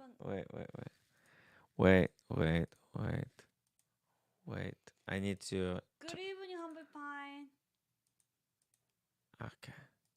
Okay, there we go. Okay, let me play. Some tips and tricks on how to keep your nurse Pookie happy. The very first thing you should do for your nurse Pookie is to drop her off to work in the morning. This gives her extra time to just relax before work, go on her phone, sip on her coffee, and she won't have to worry about the hospital parking. The second thing, and maybe the most important, is to keep a very, very clean environment. The last thing that your nurse Pookie wants to do after a long day at the hospital is to come home to a dirty home. If you're able to create a very clean and fresh environment, your nurse Pookie will be very, very happy. The final thing that you have to do to make nurse Pookie happy is to pick her up from work and have some dinner plans. Don't ask nurse Pookie what she wants for dinner, make sure you have a plan. If she's worked 3 in a row, don't fuck around. Take her to her favorite fast food place or restaurant. Sometimes nurse Pookie will have a rough day. If she wants to talk about it, that's great. If not, just let it be. Make sure you're carrying all of nurse Pookie's stuff and she's walking hands-free. Set up the dinner table and light a candle if you have one. Let her relax while you put on some mindless TV and just enjoy dinner. Following these steps will ensure a happy nurse Pookie. Wow. Listen up. Amazing. It's that simple. It's actually very Nurse simple. husband 101, okay? Yes. You got that? I get it. Keep in mind. Man, that's tough. Keep in mind. So you Wow. have to choose if you don't What do you want to, think? then- What do you think, guys? Should I? Is that plausible? Is it? Should I get a car just to drive roommate to and from work? No, it's not the thing. You have to clean and organize and then be prepared, the food, everything. You have to do. Okay? That's For the everything. nurse husband 101. Keep Yeah. in mind. So just we clean everything in the house. Okay. Look at that. Well, hey, He and then, explained. okay. All right, he explained. All right, create Yeah. clean environment. All right. Okay, we'll focus. All right, guys. We're gonna focus together. We'll do it, and you guys follow along It's not with your roommates. All right, we're gonna try to make the No, I Tim see. Wright Studios a This- clean this- environment. This is specifically the nurse husband, okay? To be Doesn't nurse have. husband. I think it's valid for any nurse. Any nurse, any roommate. It's valid for any roommate. What roommate wants to come to? Is there a roommate that wants to come home to slop and like apartment that looks like a bomb went off? No, I think it's especially like a. I think everybody likes clean No. environment. Hey guys, type 1 if you like clean environment. If you No. don't like clean environment, type 2. No, if I'm a housewife, I don't care. I'm not gonna complain. The thing I is would that like if it was clean environment. I is don't that mind clean. to keep. I'll the- take dirty, but I don't mind No, clean. But the thing is that if you want to keep the high income wife, Yeah. that's what you're supposed to do. Yeah. And only it's not. I'm the only one who's crazy. I see most of the. You are crazy, but The you're nurses- you're not crazy in the way it is dirty. It is We are really we got already so much stress from the work. To come yeah. home, I got so much stress from all the it doesn't work. I'm saying that. So Yeah. do you don't want to keep the like high income the roommate or no? That's the how to keep. Are you the high income roommate? Yeah. Roommate is high income, guys. How did you get She the is- fucking Rolex watch? It was credit backed by roommate. What you talking about? All right. Not all of them. Not all of them. Relax. You're taking too much credit. You don't want to tell the truth. What? This No.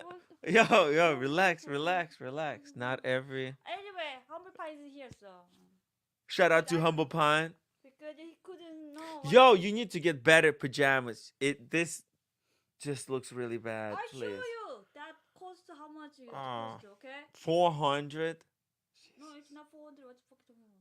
It's What more the than. more than more than so like 600. So, you're only gonna wear that one? I'll pay 600 if you only wear that one. If you want to be some sexy roommate, you pay for that shit. Okay, $600. It's not fucking 600. This only 600. What the fuck talking about? Okay, but so we need a bottom too. So 600 plus 600, 1,200. Roommates are really expensive, guys. If you're alone, just stay alone. It's not worth it. It's just $600, 1,000. It's gonna cost me $1,000 to replace the That's what I'm saying. pajamas. You're so fucking lucky. Okay. You're so fucking lucky that you just keep the I'm still next to you. Yeah, You're I so know. fucking lucky. What? I'm not You- complaining. first of I'm all, not complaining. Just you- relax. Just calm Even down. You didn't register the nurse husband 101 lecture. Yeah, but today I might not be able to even get 100 upvotes. To 200 was difficult enough. Now I don't think I can even get 100. 200 offer it's none of my business. It's your business. It's my business. It's what you Oh talking no, about. actually we got 100. No, never mind. Never mind. I don't care for All right. 200 offer. This is none of my business. For All right. Okay. Ow. I'm saying that. All right. Anyways, man. You okay? Just keep studying for nurse husband 101. You need to Nurse study. husband 101, Yeah, guys. Keep studying. You so, How can anybody there get a ask. roommate as a nurse? Roommate nurse. How do you get a roommate nurse? If you don't pass this a 101 nurse husband 101, that's why you live. I forgot the bagels, by the way. You Again. living in the bridge. I forgot the bagels again, by the way. So be ready to go to under the bridge soon. Can I go now? Don't you think? Don't you think my coworker's husband? Look, he's under the bridge. So if you not pass nurse husband 101, that's your future. It's not my coworker's husband future. The right situation. It's gonna be you. Imagine under the bridge with a Daytona. It's okay. It's not my business. It's none of our business. Yeah. All right. Once It's hard, guys. It's hard. It's hard. That's the whole keeping roommate happy. how come you're not keeping? Yeah. Okay. Well, listen. Tomorrow. Well, I was just so busy today. Look at that. I always don't forget. All right. This is Yeah. I got the same. Okay? But why? Okay. I always not forget. Thank you. How come you always forget? No, sometimes everything? you forget. Sometimes so you eat one of the sandwiches today. Just I'm not forget. Usually, yeah. I'm not. I can make a mistake, but I'm not forget. Okay? If I have to do something. I don't know what. Hi, Kat.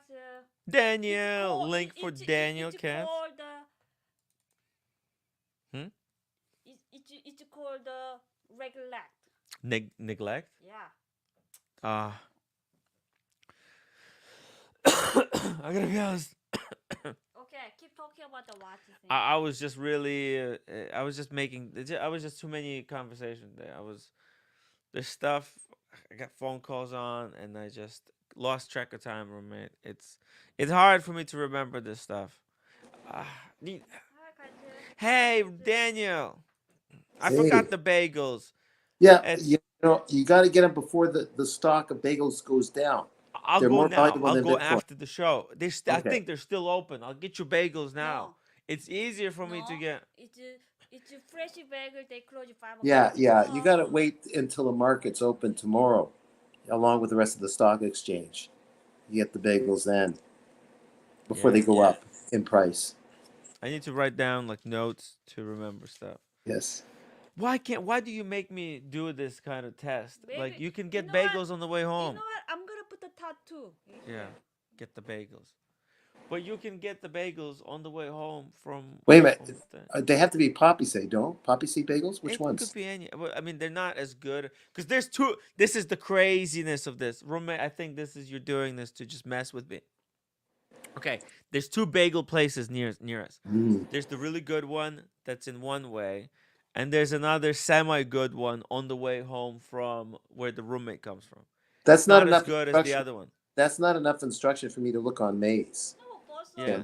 So not really good. Just The other one is pretty good. Just both of them is okay. What that one is better. That one Oh is yeah. way better. Oh, that Really one good one over is there. Bless you. Brighton Beach. That one over God there. damn it. Okay. Yeah, Brighton Beach. All right. Yeah, that one is the outer is crispy. There's so inside many good soft. bagels around us. Not really. Yeah, yeah. There is. Not It's really. all I like all the bagels. There's so many Uh, good bagels. No. You guys don't understand.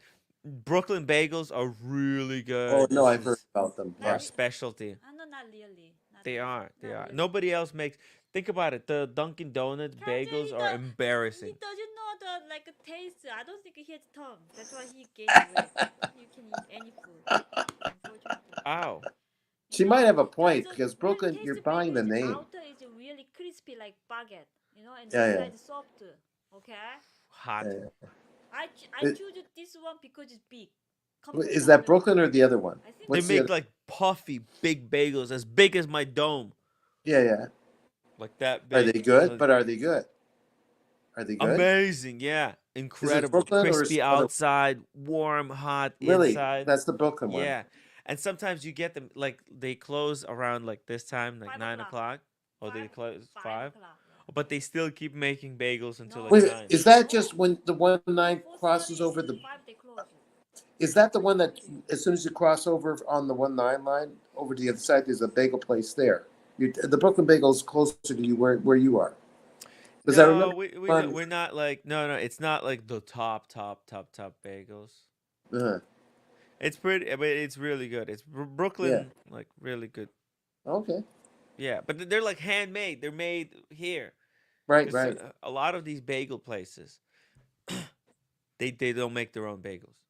Mm. They get them from somewhere else, and so like this. That's the trick bagel is shop get where here- it's coming from. Oh, yeah, yeah. Right, exactly. It's knowing where do they bake them, And what do you put and on the that's bagel? they bake them here. And also $1.25. You make food. So Yeah. What does roommate put? $1.25 for a What bagel. what does roommate put on her bagel? Cream cheese. Cream Oh, cheese. cream. Roommate, or just she just likes to eat it raw. yeah. Oh, I see. Just- Okay. Just yeah. Just, Oh, What are you doing? Get out of here, man. Get out of here. It's over, guys. It's It's cold, it's roommate. cold. You're lost. That's it, man. You're lost it. That pajama. I'm gonna burn the pajamas. I swear. I can't take it anymore. It's all. I'm gonna take the in Paris. What you talking about? Huh? I'll take the in Paris. No, it's over. I'm burning it tomorrow. I'm gonna take that. Look what she's doing. She's completely stretched no, it. no, today is so cold. By the way. Go lay down on a heated blanket, roommate. Go. What is this? What is she doing? you know, Tell me. there used to be, back in the days, there was a comedian couple that made a big hit. Husband 101. Okay, I'm gonna. I'm gonna make an exam. Okay, all right, roommate. Better pass it. All right, okay. Everything clean up. Okay, I'll clean up. George and Gracie, George Burns and Gracie, who passed away with cancer, they were a fantastic couple comedy team. That could be you yeah? and the roommate someday. I don't know about that. Okay, bye. Oh, that's genuine. But it's Yeah, genuine, man. Genuine. I don't know. I how got to a new take it. strap on my to watches. I got a new strap on my Seiko. Let's see. Really? The Seiko strap on. Yeah, Yeah. let's see it. I Wait, want to wait, see. Okay. What Okay, what keep it busy. color? It's blue again. Let's see it. Let's see All the right, all blue. right. Okay. Put it on. I want to see it. Humble Pine. Shout out to Humble Pine. Yeah. Link for Mickey. Where is Mickey? He was on the stream yesterday. I mean, let's drop the link, guys. The link is in the chat. If anybody wants to join in on the stream, everybody's welcome. Jump on, chat some watches here. We're gonna try to wrap up this whole Monaco auction series today. It is an exciting. I thought this whole Monaco series was very exciting. It exposed the dangers of buying on the auction, and sometimes we want to believe, we want to suspend the disbelief. Oh, here we go. Oh, you got the cased in time. What a cool. Yeah. Where'd you happen to get one of those cased in time pods? Oh, you're muted. You muted. I was influenced by a certain madman Uh-huh. that I learned to appreciate. So, a long time ago. Ah, you got yourself a couple of those cased in time. Cased in time is Yeah, a great well, they're like main yeah, sponsor of the channel. Not was it? like it's not an Yeah. official sponsorship. I love the product Oh, yeah, and yeah. I love promoting the product. And sometimes because I promote them, sometimes once they sent me a whole box of those, and I gave them away to Oh, all the yeah. different people in the watch community. Right, right. So yeah, they're Well, great people. Did I send you one of those cased in no, time? no, no. I was. Oh, maybe. Oh no. What happened was, you informed me about it, and you had a Mhm. code for those who didn't get the free ones, that they still get a deal for what, 3 or 2 of them. I forgot.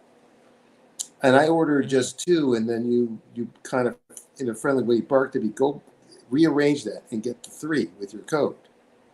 So I had to go Yeah. back and rearrange it. You know. The code was very helpful. I don't think Yeah. it works though anymore. Let's That see. Oh, it's it's a a Seiko. no. It's the strap I'm showing. Really, you saw the Yeah, Seiko. is it you said blue or is it black? It It's a looks dark black. blue.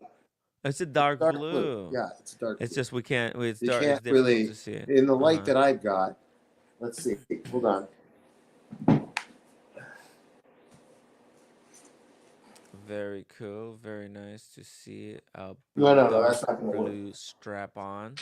Well, Tim, I'm not going to do it. I got to go looking for the flashlight to get it right. There, You that don't sort of have to shows the blue. go rush to look for anything. Let's see. It's That sort of very shows the healthy. blue.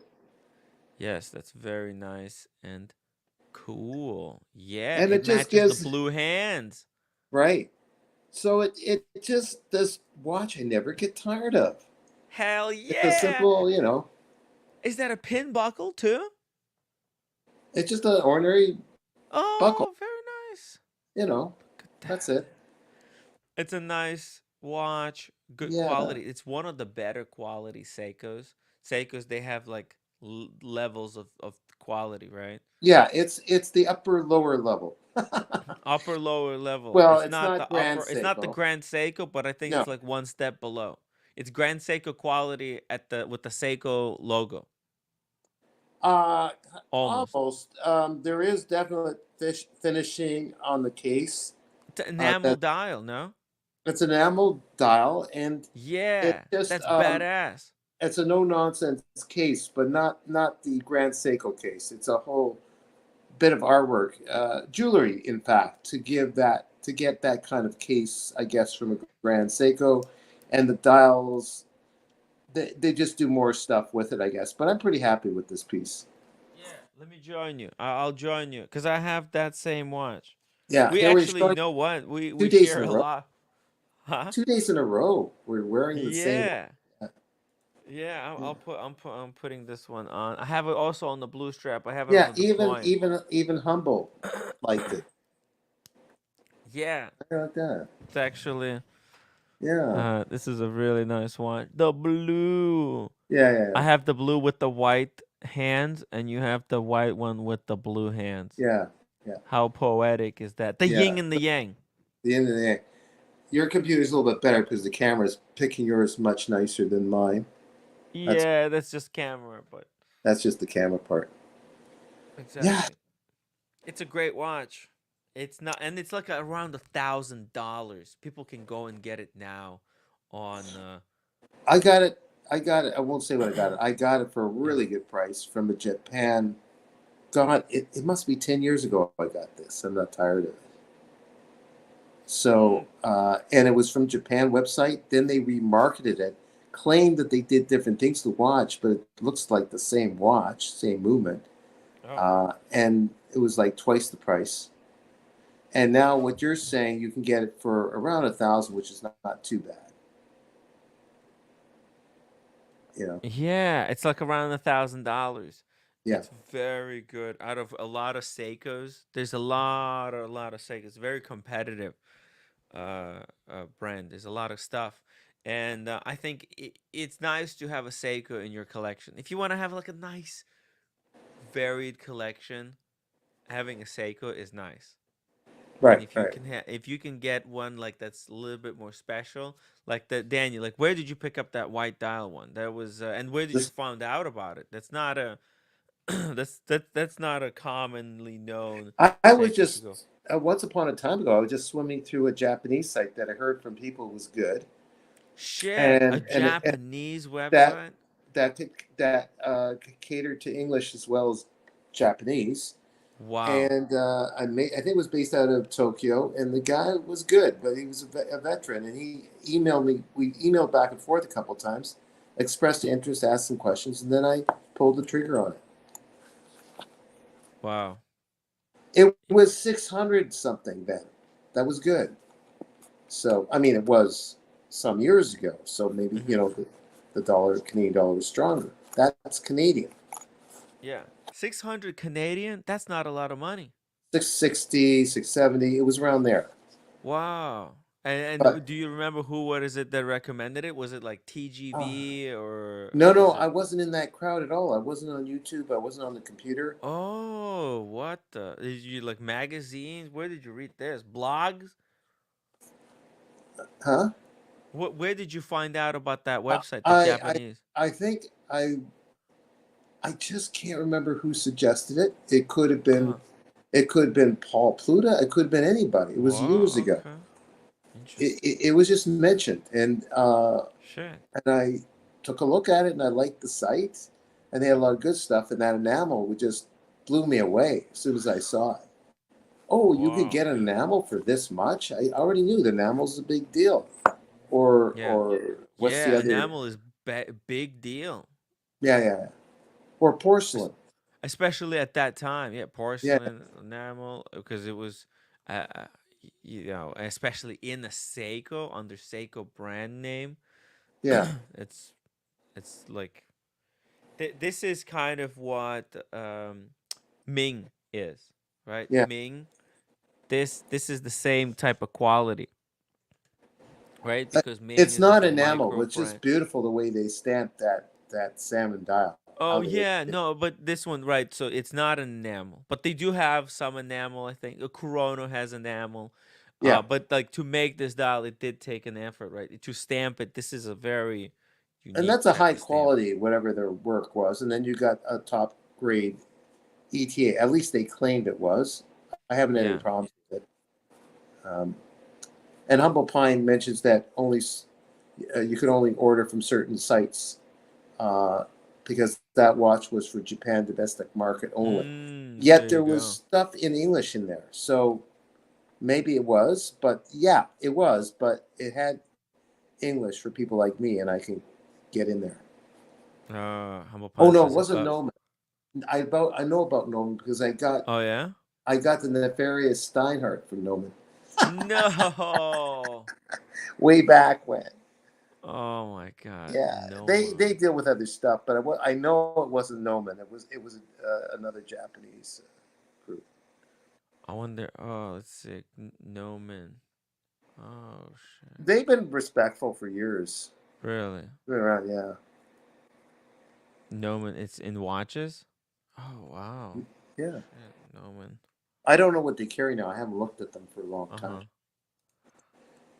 Let's see if I could show it on the screen. I tried to look up, Tim Wright watches. I saw Oh. nothing.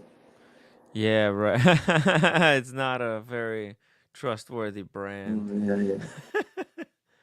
Oh, okay. Interesting. There we go. Squale, Damasco, Well, look at this. I Hamilton. never heard of Atawak. They're trying to copy Atawak. I Urwerk. heard about that. This is a Urwerk. cheaper brother.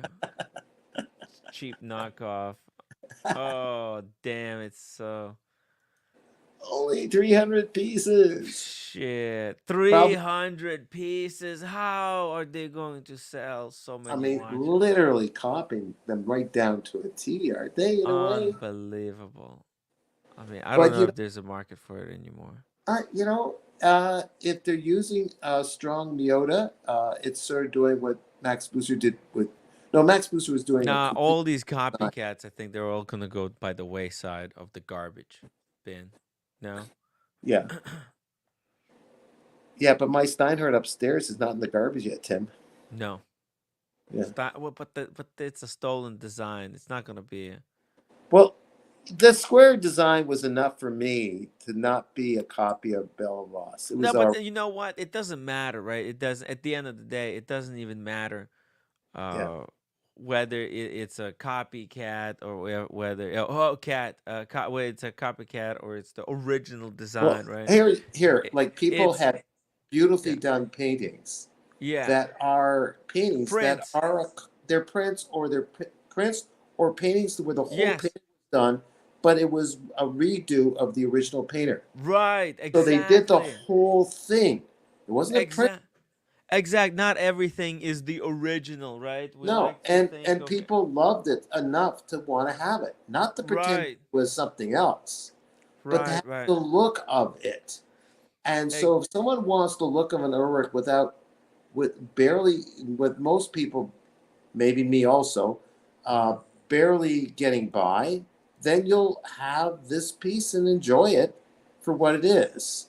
That it is a design that they like, attributed to the original designer, but they get to see something that works and enjoy the look of it. I have no Exactly, problem with that.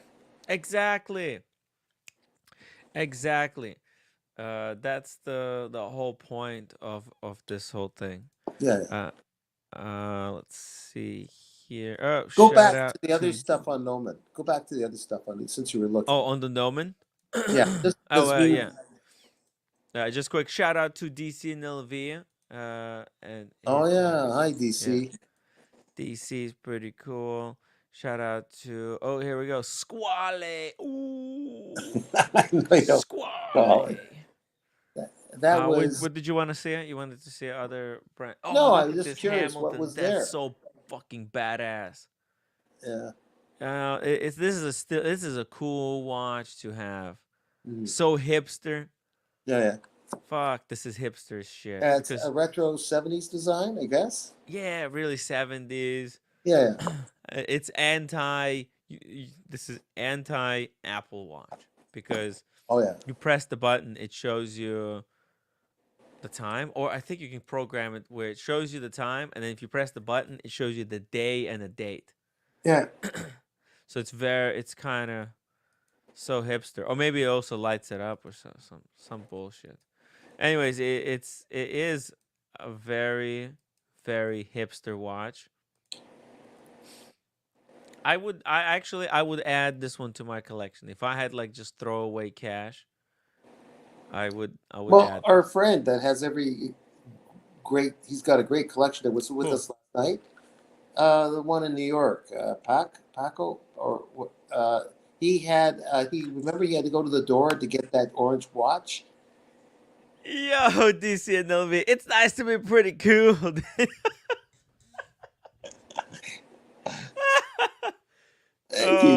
Thank you, D. DC. Man, you should have fuck. You missed out on coming to Napa. We didn't have an opening when DC and LV reached out, right? And we told him, "Hey man, unfortunately, we're full. We can't have any more people because we like limited to 8 people." And he's like, okay, sorry, no big deal. And then like a week or two later, Negroni drops out just out of the blue. Just says, "I gotta go, guys. I can't. I don't know why. I still haven't found out." But I think Negroni's upset at me for something. But like, what did I do? Okay. Anyways, Yeah. and then DC and LV, we tried to get him in, but it's already like the hotel is all booked. So just freaking nothing works out as you plan it. Something just goes wrong. So DC, just hang in there, man. Hang in there. Daniel, are you coming to Vegas this year? I can't answer that question yet. Not yet. Okay. I can't add too much on my plate. There's the move. The move. The big move. How's the move going, by the way? The big move. It's just like I got surrendered to the fact that I'm going to have a lot of things not done. And Really? well, What? the What's paperwork not is done? done. What's Well, not done? it's just the move itself, getting the boxes, the what's it called, the bubble wrap, putting Yeah. things in categorizing things a little bit so you know where the hell everything is. Hoping that there's parking when you arrive there. A little bit of anxiety with the front desk saying, "Oh, you didn't fill this in or you didn't do that, and you can't move," and then I'm stuck. Like there's all kinds of things. I'll know in a few days if it all works out. And then, um, yeah, just some of my work, the comedy work, going over some material. Oh, No, maybe not. you I want to just want to. brainstorm some of the No, material. because you're going out in another direction. I Even mean, though your intentions are good, I just want to depend on a couple of people right now that are yeah. and myself. So, and the big trip. So that's enough on my plate. The Italy, if it even happens. Oh my God, I don't think it's gonna happen for me. The No, roommate don't wants to worry go about to that. I can. London. Yeah, but I don't Yeah. have a roommate right now. If Sorry. I had a roommate, forget it. Yeah. But I'm without a roommate at the moment. Right. I mean, it's wonderful to have a roommate, but it Yeah. had, the No, well, costs it's are. tough. You saw how she wants the house to be clean. I I can only make dirty. I'm not skilled at That making. everyone listening in is probably agreeing on that one though. Like Yeah. roommate, you know that. Yeah. But No, I get it. I totally agree with like that. if you had two kids and it's a little bit of chaos, that's understandable. But yeah. So do you want to read this, DC? No, he's just Oh, I you can see. keep, yeah, I've just So pulled it up. yeah. So I got to certain funds haven't come in yet, so that's a little bit wary. But Ooh, I what don't kind think of funds? Well, don't forget the property, the Yes. estate. No, I'm running on my own fumes. Shit. So Whoa. If there's you need just to borrow money, no. don't I'm be not like that. But the okay. accounting is Well, just actually, you got my 2 Rolexes. Never mind. I'm just setup. I don't want to give up I'm on joking. it. I'm joking. But Yeah. anyways, I got to do the pretending peacock thing. I guess I might do it Yeah. in Florence. I think I Yeah. might fly into Rome and then take the train to Florence. Do the thing in Florence, get it out of the way, then Yeah. take the train with all that I luggage want to be there. I want to to be Venice. there for the peacocking, to see the Daniel Katz peacocking. That would be the highlight of my life. Yeah, Jesus. How could yeah. I don't know if it'll work, but Well, if you schedule it, then we're gonna have to work on the roommate and convince her to go to Italia, to go to Florencia to see Daniel Katz peacocking. well, there's going to be only like 3,000 guys out there, so it's It's not gonna be like a I lot can of stand guys. out. There's gonna be that guy who always drives Rolls Royce. He's like the lion, right? They call him something like Greek god Zeus. Do you know Zeus? No, I don't know about Zeus yet. You don't know No, I Zeus? don't. Oh my God! I My mean, we know from Instagram. street Hold books, on. yes, but I He's don't like know. a god amongst humans. Okay, hold No, on, no, hold on. but you're talking about the Zeus character. There's a Zeus character at the Peacock thing. Is that what you mean? Yeah, I think he's like the most peacocked guy on the planet. You know, Zeus. Oh, okay. Zeus. This guy. He's always driving some Oh, fucking. him. Oh, this Yeah. guy's a You billionaire. know this guy? Who is this No, no. fucking guy? Look at him. Yeah, he's a billionaire that can dress whatever he likes. Is he really a billionaire? I don't know if it's an act, but he has that walk and he drives that car. It's a little bit pretentious to me. It's really it's a Because little bit. It's the most pretentious things. It's the okay, thing ever. like the hippie clothes, and I'm cool, but He's got I, certain style. I have Always with power. some hottie. What is this? What is it? So staged.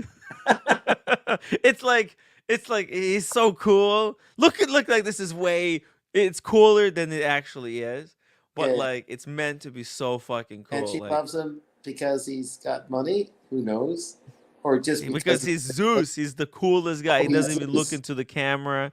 He Yeah, just yeah. walks and lives this coolest fucking I don't give a fuck lifestyle ever. Yeah. I mean, it's too much. It's over the top. It's too over the top. Yeah. But he's gonna be there. He's gonna be peacocking. And you notice that he doesn't look like he has much personality. He just got the same dull look in his face. Well, he's doing business. He's not. He's not fucking yeah. wasting. He's making billions, man. I see. He's got no time for your personality and your I see. talking nonsense. You know, he's on the phone making billions. Daniel, I saw him on Instagram. I wasn't impressed. Where you know, like it was kind of a barky way of talking. Not barky, but you gotta do it this way or else. You know, kind really, you heard. You heard him speak. I didn't know he speaks. He talks? He can talk? Well, he's not talking while he's driving this very expensive Bentley. But the voice background is his voice. And it's saying, you got to do this. You want to do that. You got to do this. And that's that. You know, something like that. I can't remember. What exactly were the words? I don't remember. But it was sort of like, you know, you want to be a winner. Then you gotta go for the, you know, you gotta be a sinner. I don't know. Like I can't remember what he said.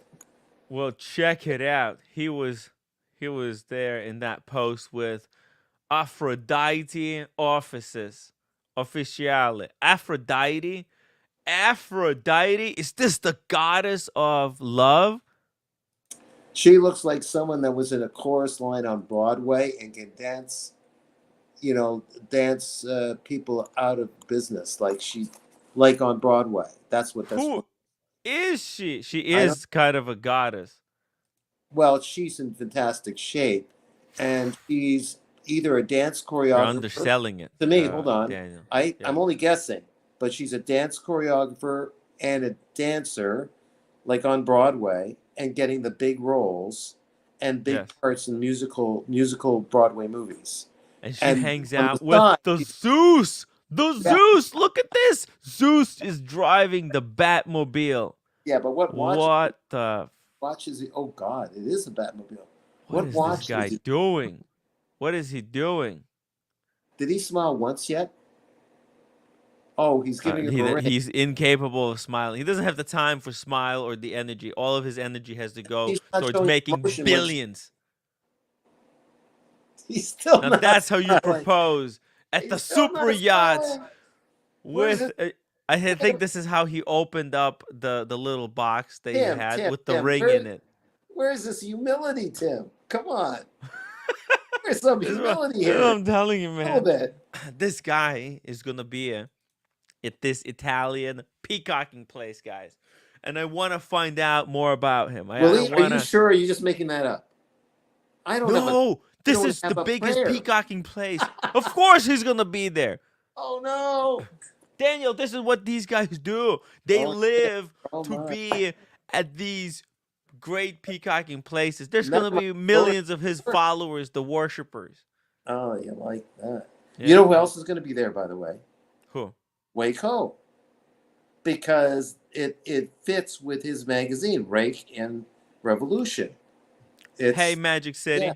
Good evening, guys. Good evening. Good evening, Daniel. You're like 3 minutes. We're 3 minutes done with the show. You're so late. Oh, I didn't realize. I'm just home from the golf, so I said I just drop in.